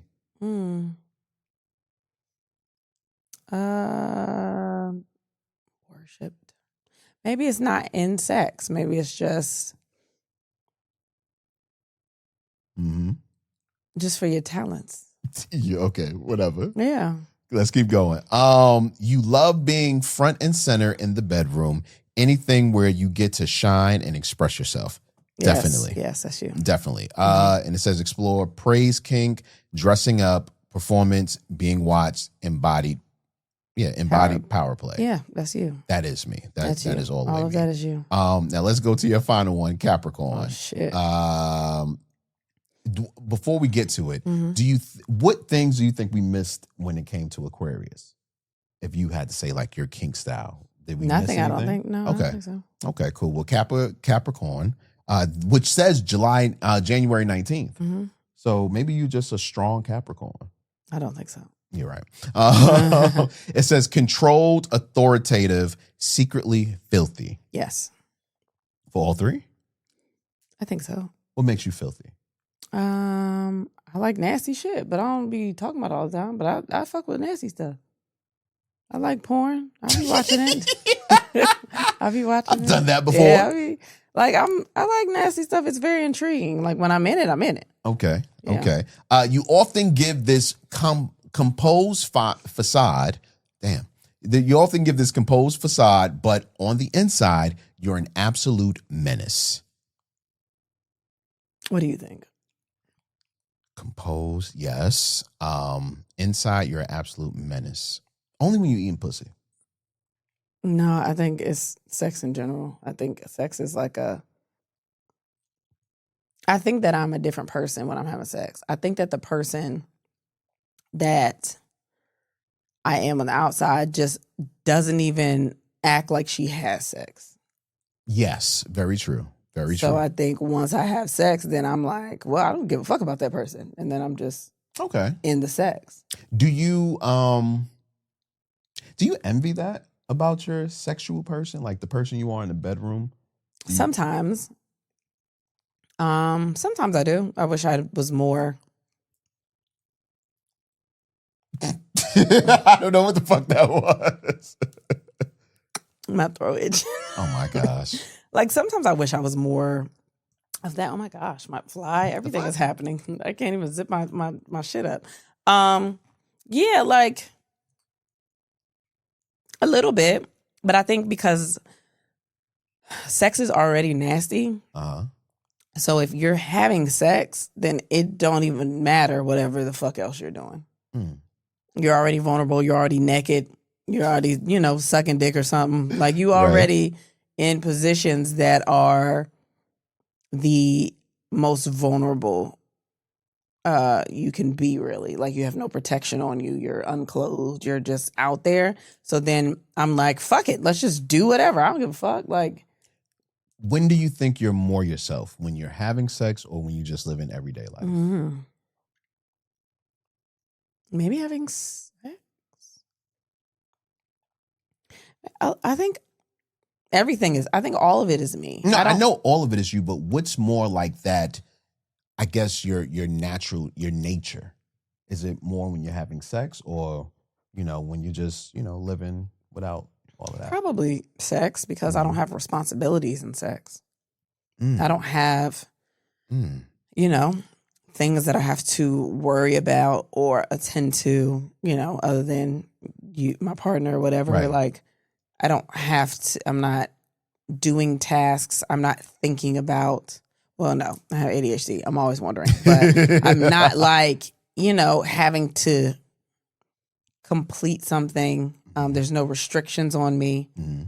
I'm just kind of like in it. Okay. I feel the same way though. Yeah. I feel the same way. It says you like power, discipline, control, and the satisfaction of making someone unravel in front of you. That's definitely. I was about to say that's me. That is 100%. That is me. My gosh. There would be so many times I'd be like, no, leave me alone. I'm not coming. You coming right now. Let's go. That is hilarious. Yeah. I just wanted to let you know that slow, gentle backstrokes calm nerves. But I don't see dick in that sentence anywhere. And that's something I think you need to reread. What the fuck do you think a backstroke is? No. Wait. Teacher Moses has a whole song. Wait, hold on. Let me see the picture again. Look at They the picture. fucking? They fucking. I thought he was just rubbing her back. Nah. It's a dick in there? Let me see. I thought he was just rubbing. Nah. It starts with a back rub. You know that. Oh, yeah. Damn, I thought he was just rubbing her back. Mm-mm. But slow, gentle backstrokes can calm your nerves. I can see that. Yeah. I like backstrokes. So next time. But that's not your favorite thing. We talked about that before. But what do you realize? Slow and gentle means your balls don't get hurt. Yeah. Okay, so that too. that makes way more sense. Okay. But yeah, and like I said, my favorite thing is partially what's going to please you. But if both of our favorite thing is pleasing the other person, who gonna win? That should be hard. It's me. Right? I'm always winning. You're not always winning. I'm a winner. You know I am. Because you'll even try and be like, no, I'm going to do it. I'm be like, nope, watch. You know what it is? You hold out. You're willing to hold out much longer than I am. Yeah, because I wanted to see it happen in front of my face. Right. And for me, it's like after an hour, fuck it. You want this nut, you can get it. Nah, I want to see it happen. I feel so accomplished when I'm done. I'm like, yes. But then what? I go to sleep happy. When we fuck at night and I hop off, I'll be like, yeah, girl, you did that shit. So for you, it's not the nut, it's the accomplishment. Man, maybe. That is I wild. love a nut. Nut is good. But like something about watching you in shambles. Mm. I mean, just obliterated. Just no more life inside your body. That is so, it's almost like an orgasm for me. It's like, oh, yeah, I know. Wow. Yeah. It took it took me a very long time to not judge my performance off of you holding back. Damn, I'm sorry I did that to you. No, you're not. Am I? I'm not. I'm not sorry, but like, damn, like, I'm sorry. Yeah, like legit, because it was like, yo, is my dick not? No, did you realize that I was like just trying to beat you? Yes. Yeah. Yes. I realized you were trying to beat me. I also realized that if I really, really, really tried and, you know, just went in and had uncomfortable sex, I can make you come quickly. You have to be or faster than uncomfortable? me. Huh? You have to be uncomfortable? Yeah. Yeah, because with you, you're very steady for a very long time. You know what I mean? And for me, I'm more of a, you know, I like to relax in the pussy. Yeah. You know what I mean? I like to get, you know, I'm you know, the motion in the ocean type shit. Baby, you gotta stop doing that. Doing I don't what? want people thinking you fuck me like that. But I am like, I'm all about the feeling. Yeah. You know what I mean? But for you, it's like you need that. No, I don't. Not like that fast, but you know what I mean? Hitting that particular spot. No, I like making love. But you're not going to come off of making love. Yes, I will. No, you will not. That turns me on. But you still won't come. No, I will come faster off making love than I will off of meh. Yeah, but you will not, because you're in control when we're making love. No, if you turn me on by being sensual, I feel like I'm not in control. Bullshit. I feel like I'm not in control. Excuse me. Not bullshit. Half right. You will feel like you're not in control if I'm being sensual and if I'm doing all of that shit. True.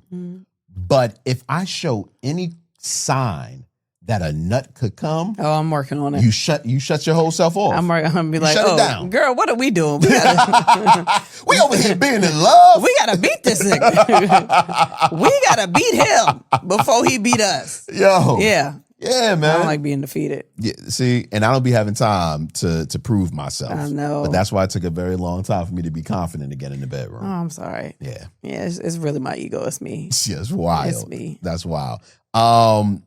In 6 U.S. states, you are allowed to sue the person who destroyed your marriage. It's called alienation of affection. What if? Is it cheating? In most of cheating the US, might destroy. Like, okay. Wait, hold on. Allows a spouse to sue the person who interfered with their marriage. So that doesn't really say cheating. So what if I just don't like your mom or your best friend, or you know what I mean? Like, what if there's just people in your life that I don't fuck with, and I say they're the reason that we broke up? I want to say that because this happened not too long ago, and I want to say that in the case there wasn't any cheating, but there was tampering with the relationship. You know what I mean? So what if it's like your boss, or like somebody that you just like, they fucking with it some kind of way, and you can present evidence that, I don't know, they made you work overtime or something, like doubles or whatever, so you weren't home to be with your person, and then the reason y'all broke up is because of quality time. And that's why this shouldn't be a law. Why? Because that's some bullshit. I mean, but that is some bullshit. I mean, but did I just give them ideas? Because that would be me. I would be fine. And if we were about to get a divorce, maybe I would.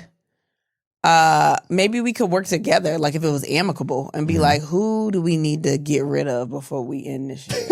Yeah. Like we have to. We got to come together and decide on the lie and the story of why this person broke this marriage up. Yeah, but if you're suing them, you want them to have money. Okay. So it has to be a person of high value. Like, it's a matter of fact. I know who I'm suing right off the bat if me and you break up. Who? The richest friend you got, nigga. What the fuck is you talking about? You got a couple, actually. I'm going to pick and choose. Who am I fucking with? I know who I would sue. Out of my friends? No. Out of my people? No, it's no one that you personally know. Who would it be? SZA. For the song. For that album. Mm. That album. Matter of fact, it's not up. It's not up. The one when she's in front of the TVs. Yeah, I know it. Yeah. That album would make you break up with a motherfucker. That she kept listening to this one song. Like, yeah. And then she was just like, fuck it. Yeah. Yeah. I'm suing her. Yeah. Or like, I want to live a soft life. Because that be all y'all need. You sue Ari Lennox because she got a song called New Apartment. She just talking about be like, you know what? I wanna be in a new apartment too. And that's all, like, that is really all y'all need. Y'all looking at social media all day, you telling your friends how unhappy you are, and then you pop on that song, and that song be the cherry on top. Oh my gosh. What if we could sue artists? Why can't we? That's Once amazing. Again, 6 U.S. states allow. All right, so the states are South Carolina, North Carolina, Mississippi, South Dakota, Utah, and Hawaii. Hey, North Carolina ain't that far. That's right down the block. That's really right down the block. Yeah. And depending on what part of North Carolina you're going to, we can get there in about an hour. Yeah. 45 minutes, really. Yeah. Why do you think these particular states allow it? Hawaii is the one that I'm confused by. Everything else sounds like they be bored. And they don't know the reasons for their divorce. And they're like, hey, well, why don't you sue somebody? It's somebody Utah seems very, every show that I watch that takes place in Utah. You watch mad shows in Utah? I've seen a couple. That's interesting. Yeah.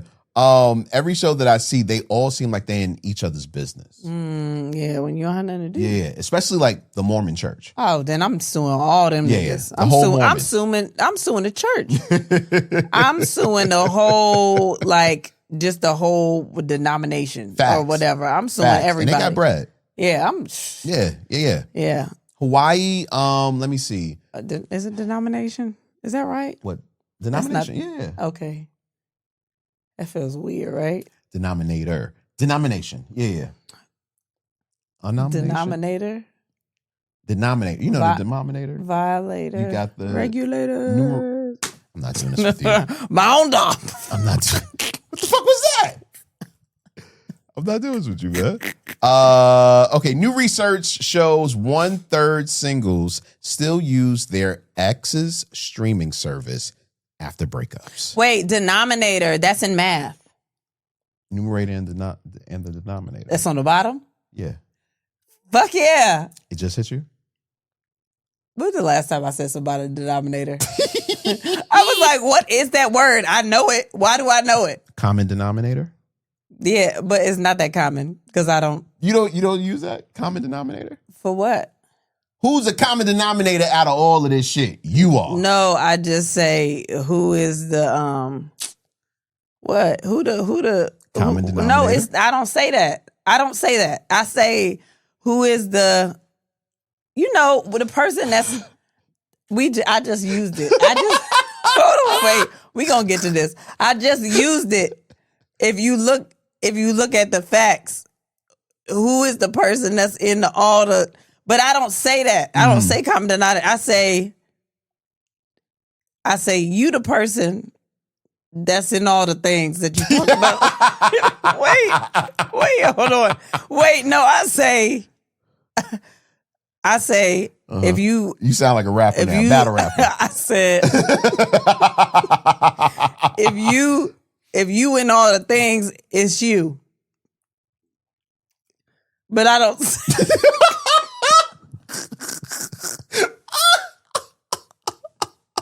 But I don't say common denominator. I don't say that. I haven't used that word in years. You sure? Decades even, for real.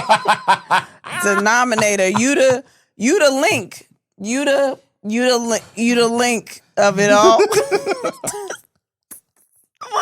the fuck is happening? Yo, it's later now. See, this is why I start getting like, oh man, I'm recording, but man, there's a lot going on in here. That's not what I say. I'm gonna find it. Man, you okay?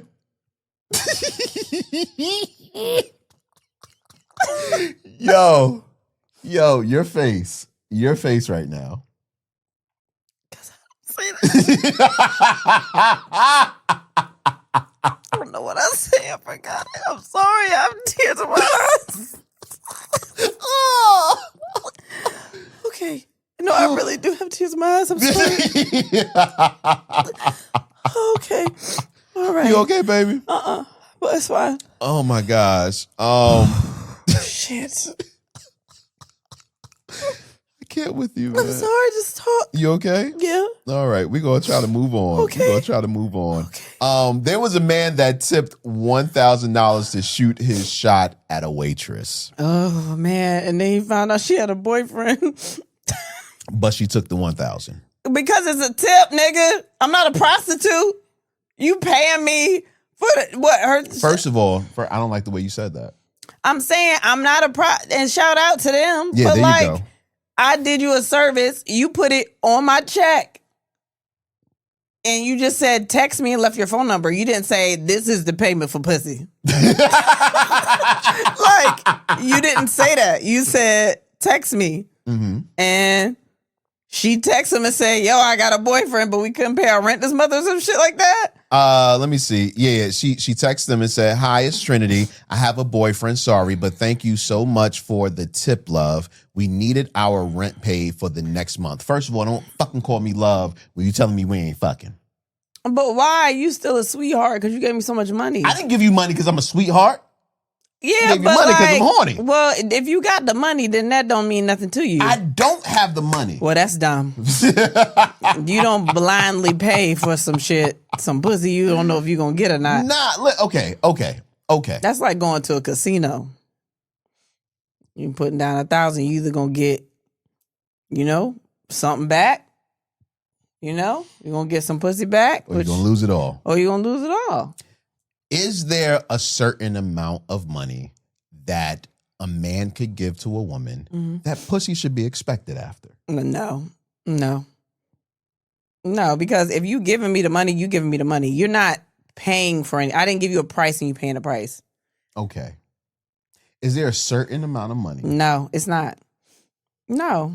So I'm the hoe in the situation. Yeah, you a hoe. I'm the scuzz. But you want to give your dick away. No, I don't want to give my dick away. Yes, you do. No. Yes, you do. Stop sounding so like a victim right now. You the one presented.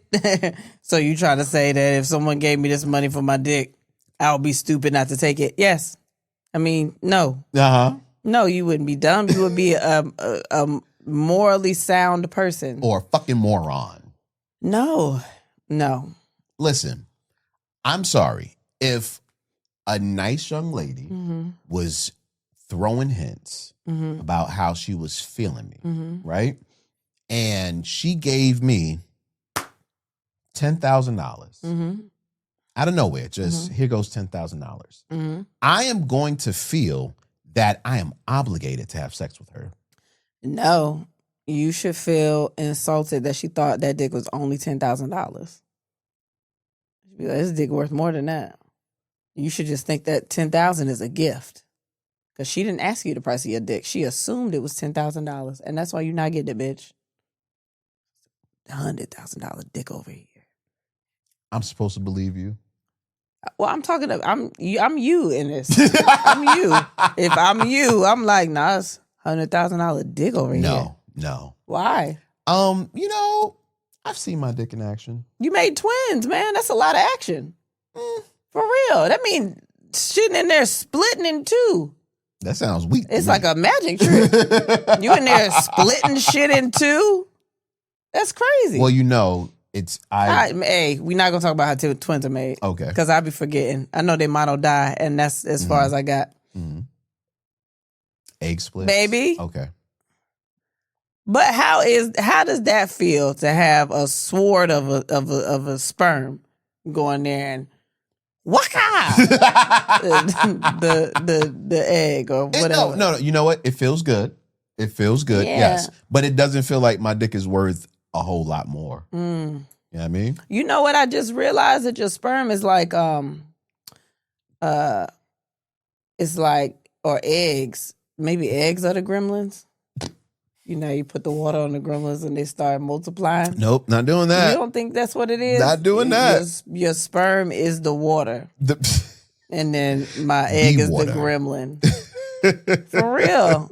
That's kind of crazy if you think about it. I heard this and I kind of believed it. Men spend up to $15,000 a year just dating. That's it? I don't know. I'll be watching the TikTok like you said earlier. That sound like my daddy. I'll be watching the TikTok. What y'all be doing on the TikTok?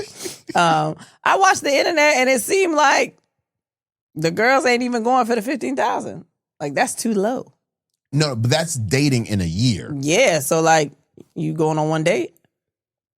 Well, this says it covers dating, dinners, drinks, activities, travel, gifts, and that sounds low.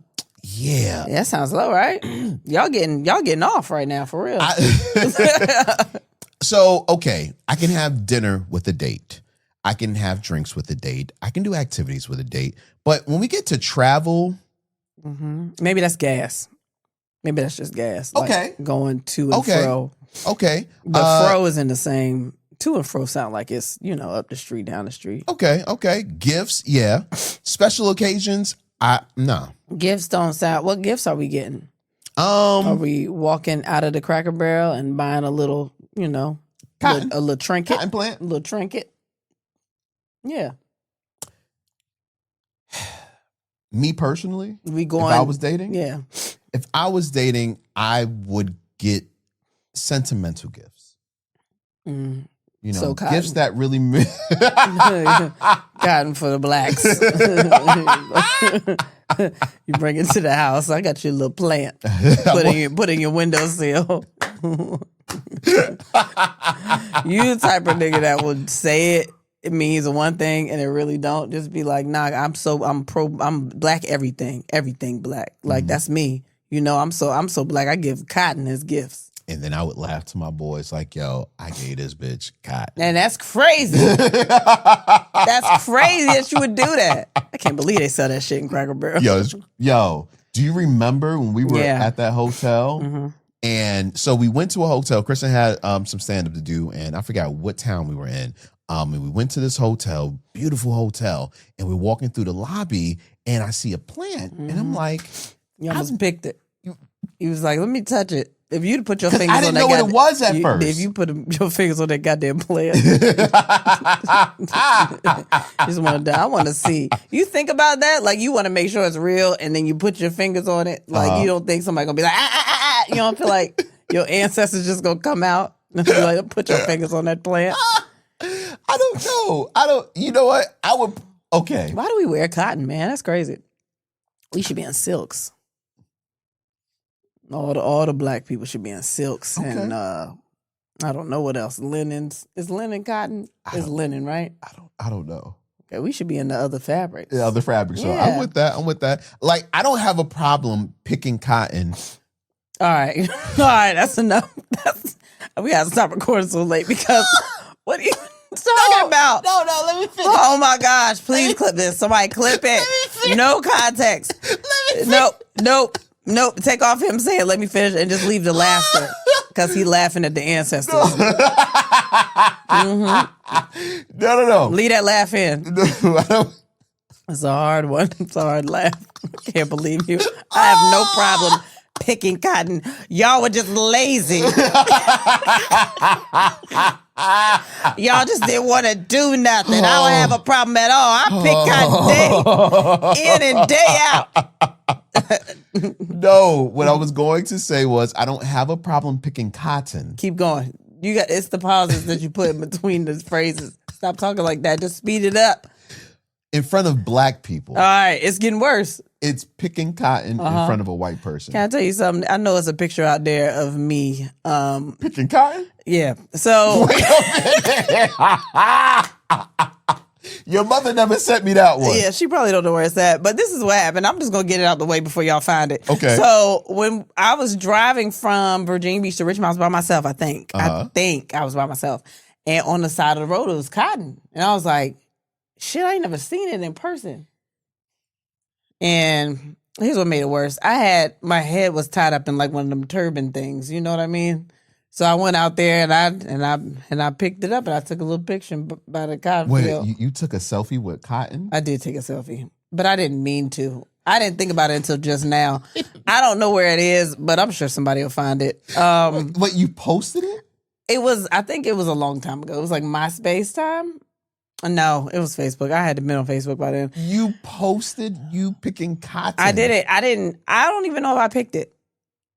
I might have just posted it in front of the cotton. But you're telling us after the picture But I've always been like very black. I think in my mind, I was probably like, hell yeah, I'm standing amongst, where my ancestors stood. Like I was probably thinking it was something else. I was young, but that shit's probably out there somewhere. For real. Y'all could probably find it. And my bad, I told you about it. You the fuck? Picking. And that's what I'm talking about. That's what I'm talking about. I think my cousin saw them was like, let's go see. And I was like, okay, let's go see. Let's go see the cotton. Yeah, we ain't never seen it in person. Like, except for Cracker Barrel.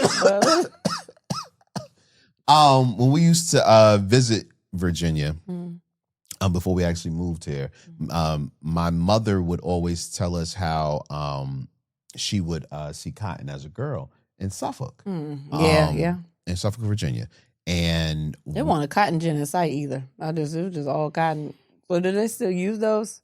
Or they was like the other way is more official? All right, man. I think you can still have we not cotton recording pickers late no more. Okay. We not recording late no more because I started to get a little delirious. I'm tired. Okay, well, let's get to some things real quick you wanted to cover. We're not doing that here. You don't want to do this? I think I'm already in a bad place. Okay. And I would like to do that on you Patreon. You gonna go worse. Yeah. All right. We did want to talk about this. Do you want to talk about this? Sure. All right. A mom was accused of kidnapping her autistic son's 11-year-old bully until he apologized. Now, that was from the New York Post. Mm-hmm. And if you know anything about the New York Post, they put their slants in their titles. It's very one way leaning. Anyway, so I went and I read more about the story. Do you know about this story? I read the title. That was it. When you first read that, what went through your mind? Mother kidnaps the bully of her 11-year-old son, her 11-year-old autistic son. Until he apologized. She released him. All right, so in my head, I'm imagining she go snatch him up, blindfold him, snatch him up, maybe put the thing to make him pass out a little bit. Then she go in the house. Chlorophyll? She throw him in a room. Oh, and she say, all right, you little bitch. That's... What the hell was you doing to my son? And then he like, where am I? I'm sorry. Yo. All right. I just want to let you know. I told you we could record in the morning, and you said, no, we got to get this done. Okay, I'm sorry. Okay.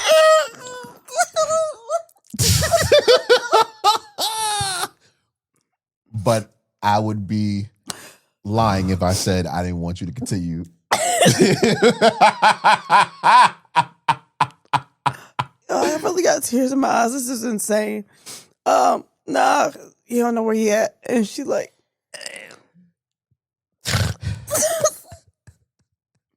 yo. And she like, what you been doing? What?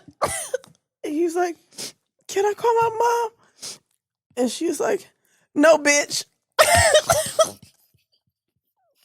Okay. And then, I don't know. And then she in there just screaming at him, making him apologize. Her son in there, her autistic son in there, just watching all this shit unfold.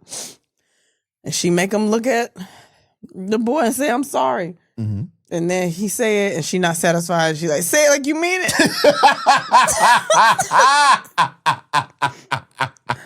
Oh.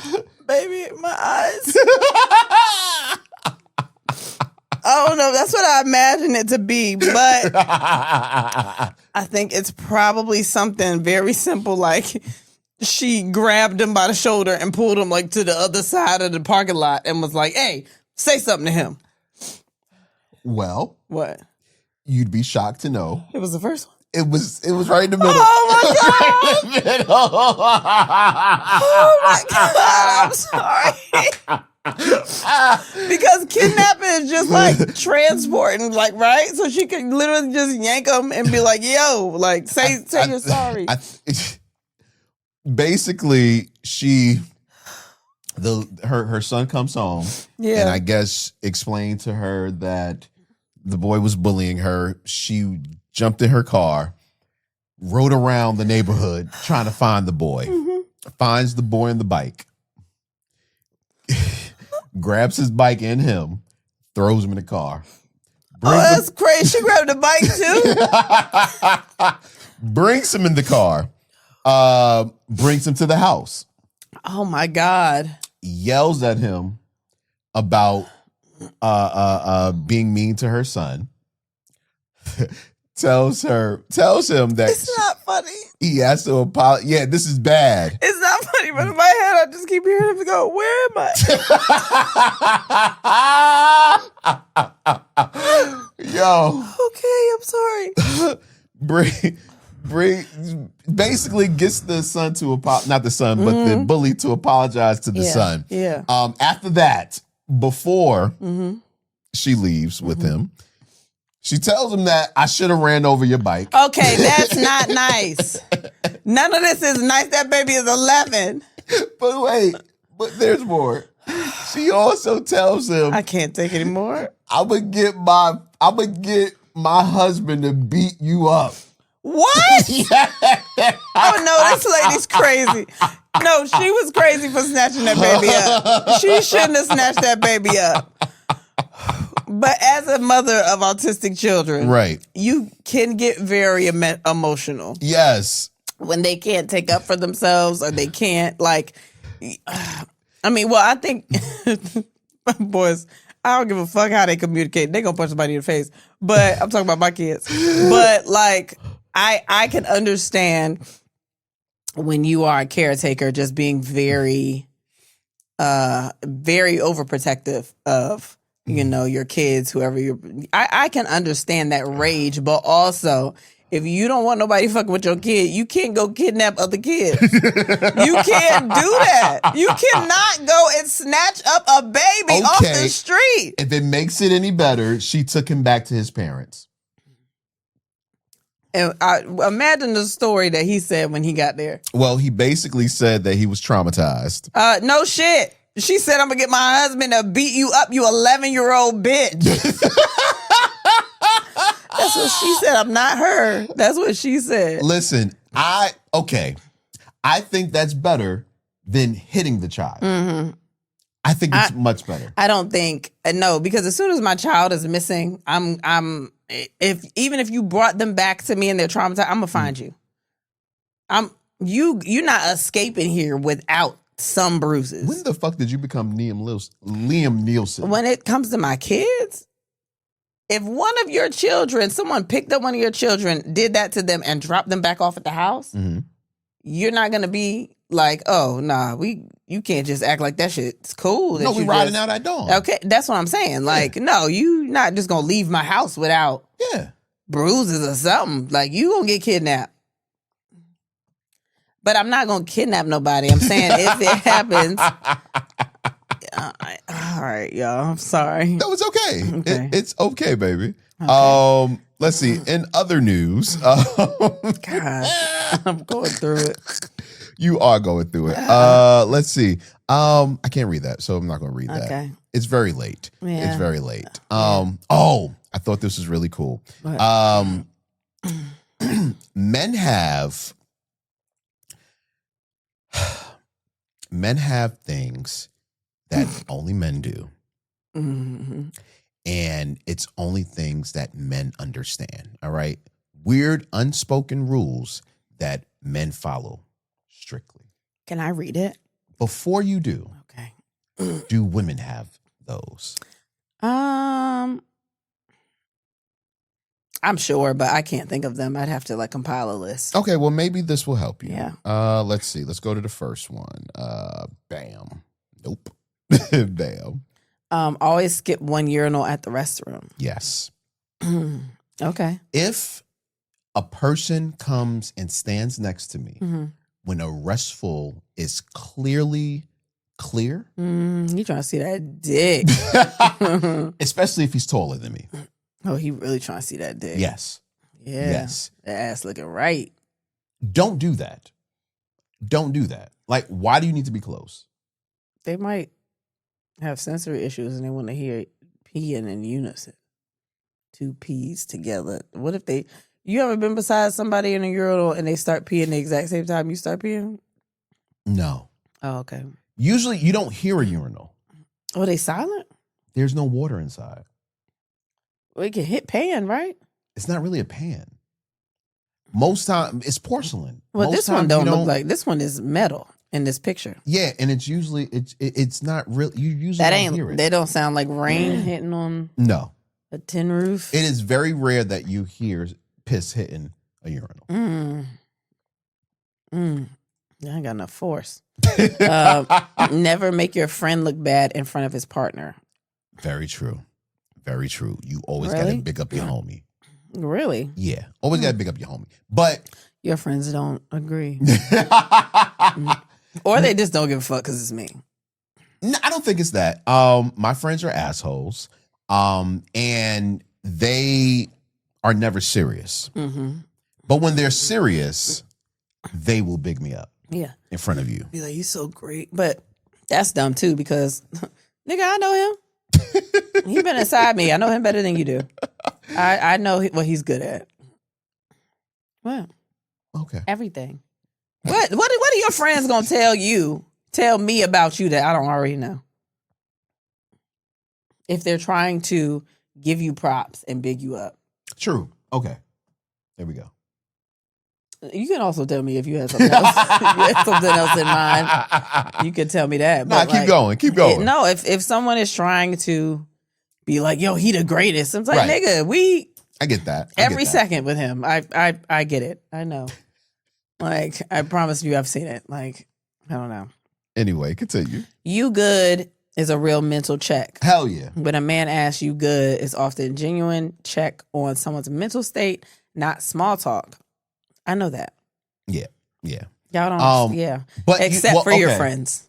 Right. Your friends are the exception to all of these rules. I was about to say that. With me, I will ask you, are you okay? Like, I'm not going to ask you, are you good? But this is your job. What you mean? To talk things out. So you're a talker. You're not like, you don't just like go to work. What? I mean, it's work, but like your job is to sort out feelings almost. Okay. So like, duh, if you don't ask them what's good, they're gonna be like, "Yo, what? I'm going through it. You don't see it." And they do get mad if they're going through something, and I don't acknowledge that I see they're going through something. They get really mad. That's stupid because you got your own things going on in your life. To be like, let me call and see what their face look like today. And not saying you don't check on your friends, but like, right? Come on, man, you gotta tell me. I don't check on my friends. My friends tell me what's going on. All right. Yeah. I was trying to help. I say hello. And they'd be like, oh my God, today? And then, yeah. Oh, man, what else? Compliments go into permanent memory. Men tend to remember compliments for years because they receive them less often. A single genuine compliment can stick with someone for a long time, something they replay and hold on to for confidence. That is facts. That's not good. What do you mean? Sometimes you see a lot of overconfident, like just, I don't know. I was going to say ugly men, but I don't think any men are ugly. I think that they don't attract me. Some of them don't attract me. Good job.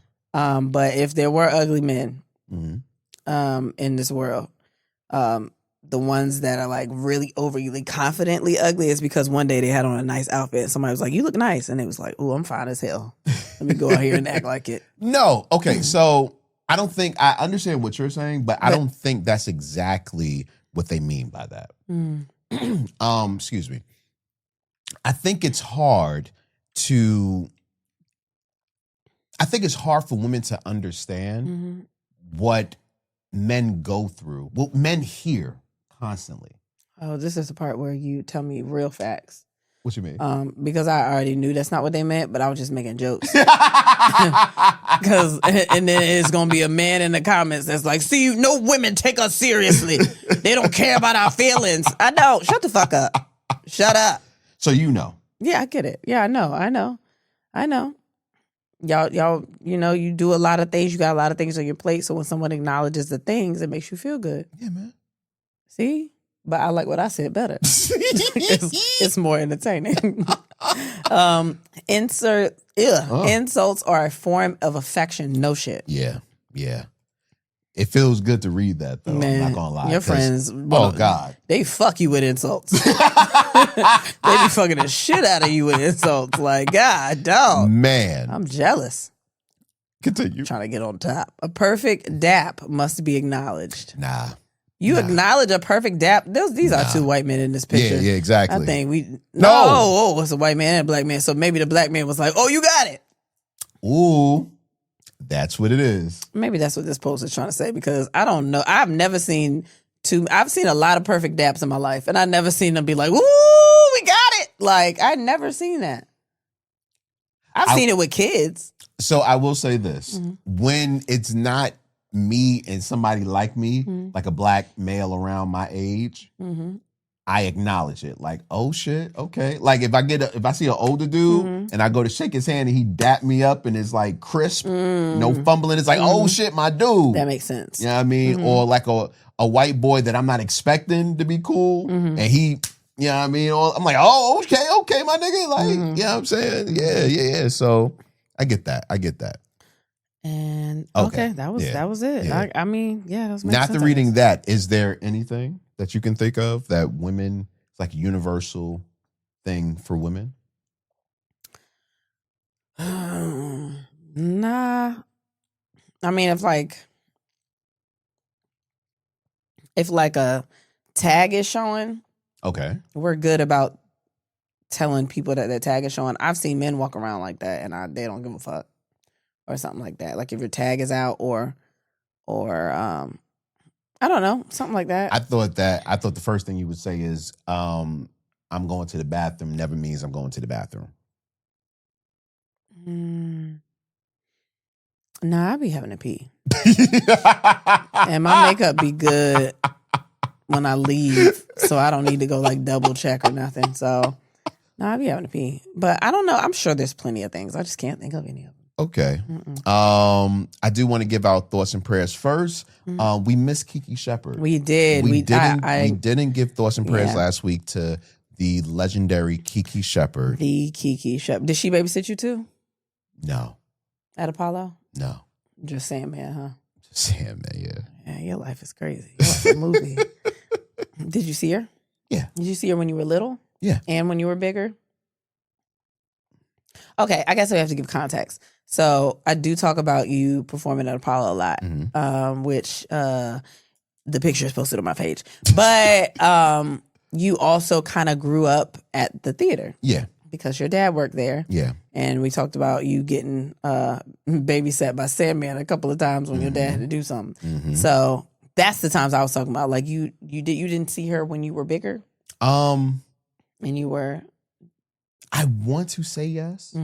I do want to say yes, but when you're on that stage, you don't see it's nobody. Different. Yeah, but you don't. But it's Kiki Shepard. Don't act like she just anybody. Like when you on that stage, everybody blocked out. Nigga, shut up. No. I'm serious. It's like you have to understand. Until that moment, that was the biggest dream that I had. I always wanted to perform on Apollo. So I had just finished performing. And now I'm on stage and they're voting. I'm savoring the moment. You know what I'm saying? I would think Kiki would be a part of that moment. But that's neither here nor there. Monique was a part of the moment. This ain't about you or Monique. This is about Kiki Shepard. Kiki Shepard. Legend. Just, I mean, what I don't. She was like the epitome of like beautiful to me. Like she was one of the first people that I looked at and I was like, oh my God, she's so gorgeous. Like she's just so elegant. She's just she's so all of the things. She's just such a presence. Yeah. And yeah, I mean, no shade to Vanna White, but like, so it's no shade. You're reading my mind. It's no shade to her. Originally, I was like, man, she was the black Vanna White. And I'm like, no, she was so much more. She was an actress, dancer. You remember that one time, them couple of times where they let Vanna host? Remember, it was like a week. They let her host and for a little bit. They let Kiki host a couple of times, too. Yeah. Kiki did a way better job hosting. Yeah, I was about to say, we got to kick Vanna back in real quick first. Hold on. We got to... Remember, Vanna had been on that show for years, and she acted like she had just been on that show. This was the first time she had ever gotten a chance. Every episode, it was like she was surprised she got to say words. Like, T, yes. She didn't know how to do. Well, I knew that was going to happen when I saw they started to let her talk to Pat Sajak at the end of the show, and she would always look like a deer in the headlights when he was talking. Yeah. So, but Kiki had everything. Yeah, she did. She had everything. She had the walk. She had the just even the little hand going up, just doing the little I don't know. I would probably have to do research, but I wonder if she's the one who like. Came up with that, like putting your hand over the head. Yeah, you know what I'm saying? I don't know, but man, wow. Salute to her. Yeah, definitely. I was so mad. We stopped recording. I was like, oh shit, we didn't say anything about Kiki Shepard. So we wanted to definitely get that in. Also, thoughts and prayers going out. Legendary. Doesn't even begin to describe this man. Mm-hmm. Chuck Norris. I don't think he did. Because that's impossible. Chuck Norris doesn't die. It's impossible. Somebody said he demoted God to assistant. I was like, that's great. That's great. Man, that has to be like Chuck Norris's life. Like if you really just read through his life, his biography, so many things. Yeah, we was a Walker, Texas Ranger household. My parents love Westerns, though. We were watching all that shit. I don't think Walker, Texas that was a Western? I mean, it's like... He had a cowboy hat on. Yeah, I'm saying they like shit with cowboy hats. That's a Western. I think we watched Dr. Quinn Medicine Woman, too. I think that was a Della Reese Western. was in that, too? Della Reese was in that. I thought she was in Touched by an Angel. Yeah. I think we watched that too, but I don't know. Dr. Quinn, who was Della Reese still alive? No, she been gone to glory. She been gone to glory. All right. Rest in peace to her. Okay. She probably been resting for a while though. I think it's been a minute. It has. Yeah, I used to love Della Reese. Rest in peace to her though. No, I love her too. I thought she was so amazing. Yeah, but damn, it's about Chuck Norris. Walker, Texas Ranger. Rest in peace to Chucky. Don't do that. Big Nor. I gotta go to bed. This is insane. I'm fucking done. Listen, we ain't watching shit. Why aren't we watching shit, baby? Because we've been busy. That wasn't what I thought you would say. You made a great point the last 2 days about why we haven't been watching TV. Every time we turn to TV, what happens? I don't know. Oh my gosh. You remind me of how great I am. Please. My wife says that they need to stop making TV for a while. Oh, please stop. I'm so sick of this shit. Like, we start watching a show, then another show come out, and then both of us got ADHD, so we both like, let's start this one, and then we start another one, and then when we get to Hulu and it says continue watching, it's like a shitload of shows. We have started at least 19 shows in the last 4 months. We started Hijack season 2. Watch the first episode. One episode, yes. We started The Pit. Are we in we're still in season 1. Yeah, we're at episode like 6. Yeah, still in season 1 of The Pit. It's 12 p.m. We start Next Level Chef. We watched 3 episodes. Barely got into that. We supposed to be on time with The Voice so we can make our teams. Yeah, I started making my team, but piece of shit. 3 episodes in. Doc. No, Doc doesn't count. Doc doesn't come back until like May or June. No, this episode of Doc up there. It's brilliant. Doc. You're talking about Brilliant Minds. Brilliant Minds. Nope. What is it? High Potential. We haven't watched it since they've been back. Been back. Ain't watched shit. Right. It's that show that was on Netflix with Tessa Thompson and Tessa Thompson. Tessa Thompson. Yeah, the one where she and him are looking at the mama. Yeah, killed? I think it was the mama, Mhm. but I still didn't Watch one finish episode it. of that. Yeah. Most of the shows that people was like, you should watch, we were like, yeah, we will, and then I got HBO Max over the weekend. I thought I had HBO Max, and I was like, I don't have HBO Max. And then I called my internet provider, and they said, we'll give you HBO Max for free. And I said, well, I love free. Yeah. And then I saw seen a whole his bunch of mad other shows. Somebody said that DTF, whatever, the Down to Fuck show. Is it Down to Fuck? It's probably not. But they said that's one of the best shows on television, and they only watched 2 episodes. Nigga, look who's in it. I mean, I'm gonna watch anything that he's in. Who's in it, baby? Ozark. What? What's Ozark? By the way, we never finished the last. I was about to say Nate Bargatze. It's not him. I'm just playing. I'm just playing. Mm-hmm. Who is it? What's his name? Baby, you know I know his name. I can't think of his name. I know his name. That's not fair because you trying to be funny and you know I know his name. Whose name?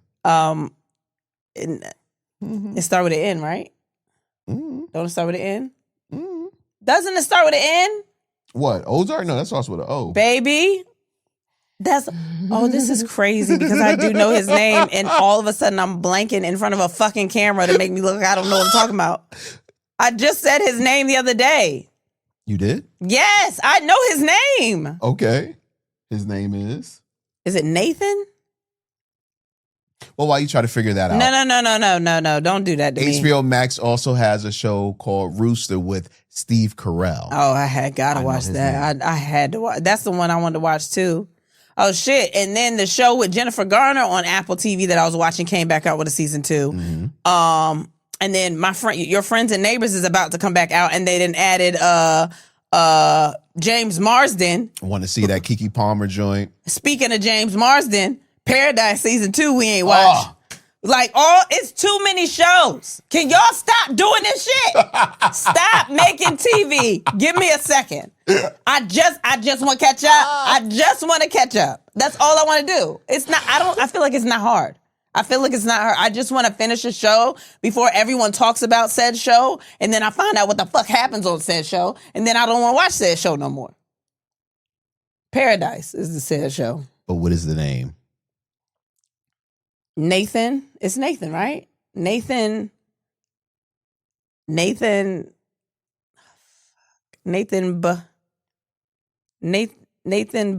It's with a B. It's with a B. Nathan Bargatze. Nathan. Oh my God. That's crazy that I cannot think of his name right now. Wow. What if I told you I don't think it's Nathan? It's not Nathan. Is it Nate? You know why I'm Jason Bateman. Jason Bateman. Oh my gosh. I cannot believe that was pissing me off because I was about to say Nathaniel. So it's Jason Bateman. Please don't ask me any follow-up questions. I don't have time today. No, listen. What? I thought that the title of this episode was going to be "It's Too Late." What? But now it's Jason Bateman. Baby. No, for real. It's just making me so mad because you knew I knew his name and you did that to me because I can't think on the spot about real facts. Yo, so we have some listener questions, but we're not going to get to it today. We have a Patreon. If you haven't checked that out, that'll be going. We have one up. Mm-hmm. I'm sorry, my mind is all combobulated too. Mm-hmm. So Mondays are the new days for Patreon. I think combobulated means it's together. When you say discombobulated, that means it's in disarray. Maybe you're right. All right, combobulated is, But I've never heard anyone say combobulated. Maybe they didn't know they could say it. They just thought it was only discombobulated. Can you say combobulated? I think so, because dis is like, you put that's a prefix. Is that a a prefix, a predecessor. What is that? You know what it is? That's a your instinct that's an is intro. usually right. It's an intro. It's a prelude to the other word. No. It's the prelude. It's when you start thinking, baby. When you start thinking, it all goes to shit. But this is a prefix. Is it? Is it a? I think it's a prefix. It's a dedication. No, listen. Patreons come out on Monday. New Patreon episodes. We have a new breakdown coming out on this Sunday. This Thursday we are watching. Today we watching Versus. Niggas. Watching Versus. If you look on my story, it'll still be up there by the time you listen to this. I made a playlist. I told you I was going to do one. I'm probably going to drop it in the Patreon chat also because I told everybody I was going to make one. Because Apple made one and I'm not trying to be funny. Trash. That shit was trash. I was like, they're not fans of either one of them. So I was making a list. Didn't you have like 60 songs? I had to take like 10 of Tank's off because it was uneven. And then I couldn't decide which ones to take off. Well, how many did you have for Tyrese? I got to 24 on Tyrese. Wow. And then I just kept adding for Tank. And I was like, let me count them. Mm-hmm. And I had 34 for Tank. And I said, I got to get rid of 10. Mm-hmm. And then I was like, I couldn't get rid of 10. So I was like, let me go look for some more Tyrese. Mm-hmm. And it started getting, and then I had to go put some TGT in there and balance it out. But it wasn't that many. It's only 2. Like I took a couple of the Tank ones off. Some of them are like favorites of mine. Uh-huh. And then like some of them are like, this is going to win. So it's like a mix of both, but it's understanding the artist better than whatever the fuck Apple was doing. So basically, if you are listening to this the first day that this episode comes out, which is Thursday, if you listen to our playlist after our episode, you'll miss the verses. So like it's one to get to know them anyway. Like as a fan of both, but if you listen to this podcast long enough, you already know what kind of household this is. Yes. Who do you think is going to win? Give me your prediction. Okay, so we made one on I am Patreon. torn. Okay. My prediction is Tank because I'm me, and because Tank is also written for people, and he's more I don't know. So Tank. But as I was going through Tyrese's songs, I was like, oh fuck, he got some that I forgot about that I know he gonna bring out. And then all his new music is great. It's just not. I wanted to get that black album. The Black Rose? Yeah. Yeah, Not the Black Tie. No. That's just his Even name. though he was spitting. That's just his name, Black Tie. No, but remember he had that double album? But he was also spitting on his first album. Like he been rapping. He was rapping the first album. Yeah, but I couldn't take him serious the first album. Anyway. He had lip ring. So you such a hater. So he had some where I was like, oh, I forgot about this. Right. So I think it's gonna be hard, and it really depends on what happens because you got Tank, who is a performer, will rip off his shirt at a moment's notice, will also play the piano, will be fucking hilarious, and cater to the. But then you got Tyrese, who's probably gonna cry at some point during the verses. He gonna pour his heart out. He gonna throw a shoe. He gonna do all the things that he needs to do to make sure that you pay attention to him. He's gonna do something inappropriate. And he's also got that incredible fucking voice. And he don't do this no more, but at one point, that nigga didn't have no shirt on either. For real. If it's the battle of the titties, it might be, I don't know what it's going to be. But both of them are performers. Right. They know how each other performs because they were in a group together. Like, I think it's going to be probably one of the best verses we've had. Ever, honestly. So this is what I'm going to say. This is my prediction. If they are in a closed space, Tank wins. Ooh. If they are in a crowd, Tyrese wins. Oh God, yes, because Tyrese is he gonna bring a sweet lady up. He gonna grab her by the hand and bring her wherever. Not even that. What? Not even that. Tyrese's songs are more emotional. Yeah. They require feeling and audience reaction. Right. To no, I know. So yeah. And the thing about them, and especially Tank, because I think I just understand him a little bit more. Like, do you know? Not like that, but like the things that he said because of like R&B Money podcast, like the kind of stuff that they talk about on the podcast. I know that they're really going to care about the show they put on. Oh yeah, 100%. Because I mean, the whole show is R&B. You know what I mean? They're about preserving R&B and how, bringing R&B back. I think they're both going to really, really care about what they give everyone. And they've seen the feedback from all the trash verses that have been up.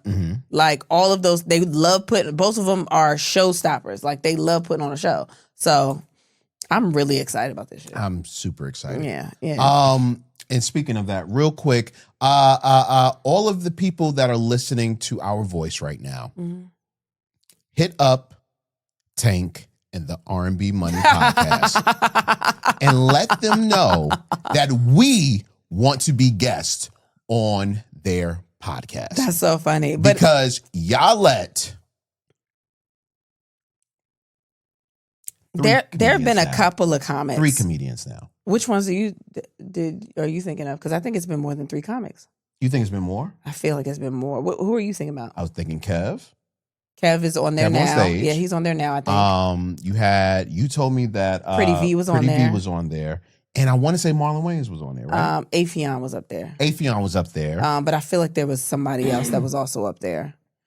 So it's been a couple of comics, and I know we not any of them. Right. We're not them. But we also have a singer. So yeah. them niggas don't sing. Afion doesn't sing, right? He dances though. He part of hip hop. Like he got like a whole. But that's not R&B. I know, but he was like a background dancer. I feel like he could sing because he could do voices. Well, he can do a lot of shit. Yeah, he's very talented. Okay. No, can we not talk ourselves out of trying My to be bad. pitched You're for the right. show? No, them niggas can't sing. Because fuck them. Anyway, now I got a beef. I got a beef with any comic that's been on R&B Money. I like all those people. Let them know. let Jay Valentine and goddamn Tank know that we are huge fans and we want to be on there. And if they let us on their show, we'll even let them up here. I mean, that's the least we can do. I mean, like, that's the least we can do. Look we'll at us. Do it. Look at us begging. Look at us. Who begging? Who? This sounds like a give and take. It sounds like a business opportunity for them. From 2 podcast veterans. Hey, because we've been in the game way longer than them. We know so much more. We could teach them. We could teach. We have a lot of things that we know. Hell yeah. And when's the next time you gonna get a singer and a stand-up comedian all on one episode? That's married. Like we be fucking. Hello? Excuse me? He be inside of me. Like, and you know how I did it? With a Tank song. Come, and he did. That's the other thing. Tank has been a part of our lives. You sound a little groupie. I gotta stop. I'm with it. I gotta stop because now it's getting weird. Because what if we do meet him? We can't be friends after we done all this shit. I'm not begging to be nobody friend because I'm cool as fuck. We'll go up there. I'm a podcast veteran though. So like I said, so guys, respect me. Just and I've been doing stand up longer than that nigga. Wait, longer than who? Tank do stand up. Oh, the fuck! I could definitely teach him something. Let's go. Because I know he he can write, but like it's different. It's much different. It's different than writing jokes. Yeah. The fuck? Because I ain't never seen his stand up. I just heard he be doing it, so he probably not that good anyway. Don't say that. Okay, so which one do we intimidate him or do we ask? Because we can we scare ain't him. asking shit. We not because we don't need it. You know what I mean? The fuck? But if you're listening or watching right now, y'all can ask him. If we in the area, maybe we'll take some time to do it. Think about it like this: when you were a kid, and you wanted to spend the night at your cousin's house, you did what? You asked for your cousin asked for you. Did that happen? Yeah. Yeah. Oh no, I did that a lot. No, I didn't really. They spent the night at our house. Never mind. Yeah, but I wanted to spend the night at my cousin's house, and I was going to go ask my mom if I could spend the night over I would be asking for other people to come. Yeah. Exactly. So y'all do that. Be our cousin. But like for real, fuck them though. You know, it's whatever. It's up. Yeah, you know, it is. I mean, we still rooting. We still gonna watch the verses. Because I might watch it if it's on. You know, if it's on my TV. You know, if I'm not watching, you know, Bluey, then maybe I'll watch verses. But if Bluey on, it depends on the episode. So that's actually not far from the truth. Yeah, I mean, I can watch it on my phone, but like, because I don't respect them, I'm watching on a little screen. What time does the verses start? I don't know, because I'm not like on it like that. Okay, I think it's like 7 or 8. So what we gonna do with these kids? They're going to bed at 6. All right, 6:30. I just want to make sure we was on the same. No, because they got to be in the bed for a little bit so I can relax. I can't go into it high energy, you know, nerves not, you know, shot. Oh yeah.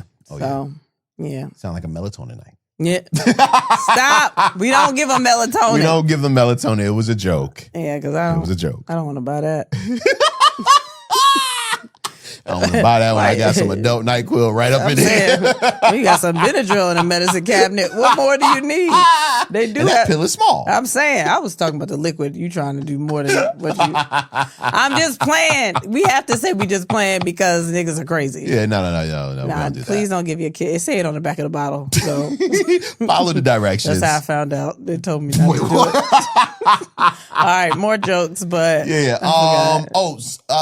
sorry for the video.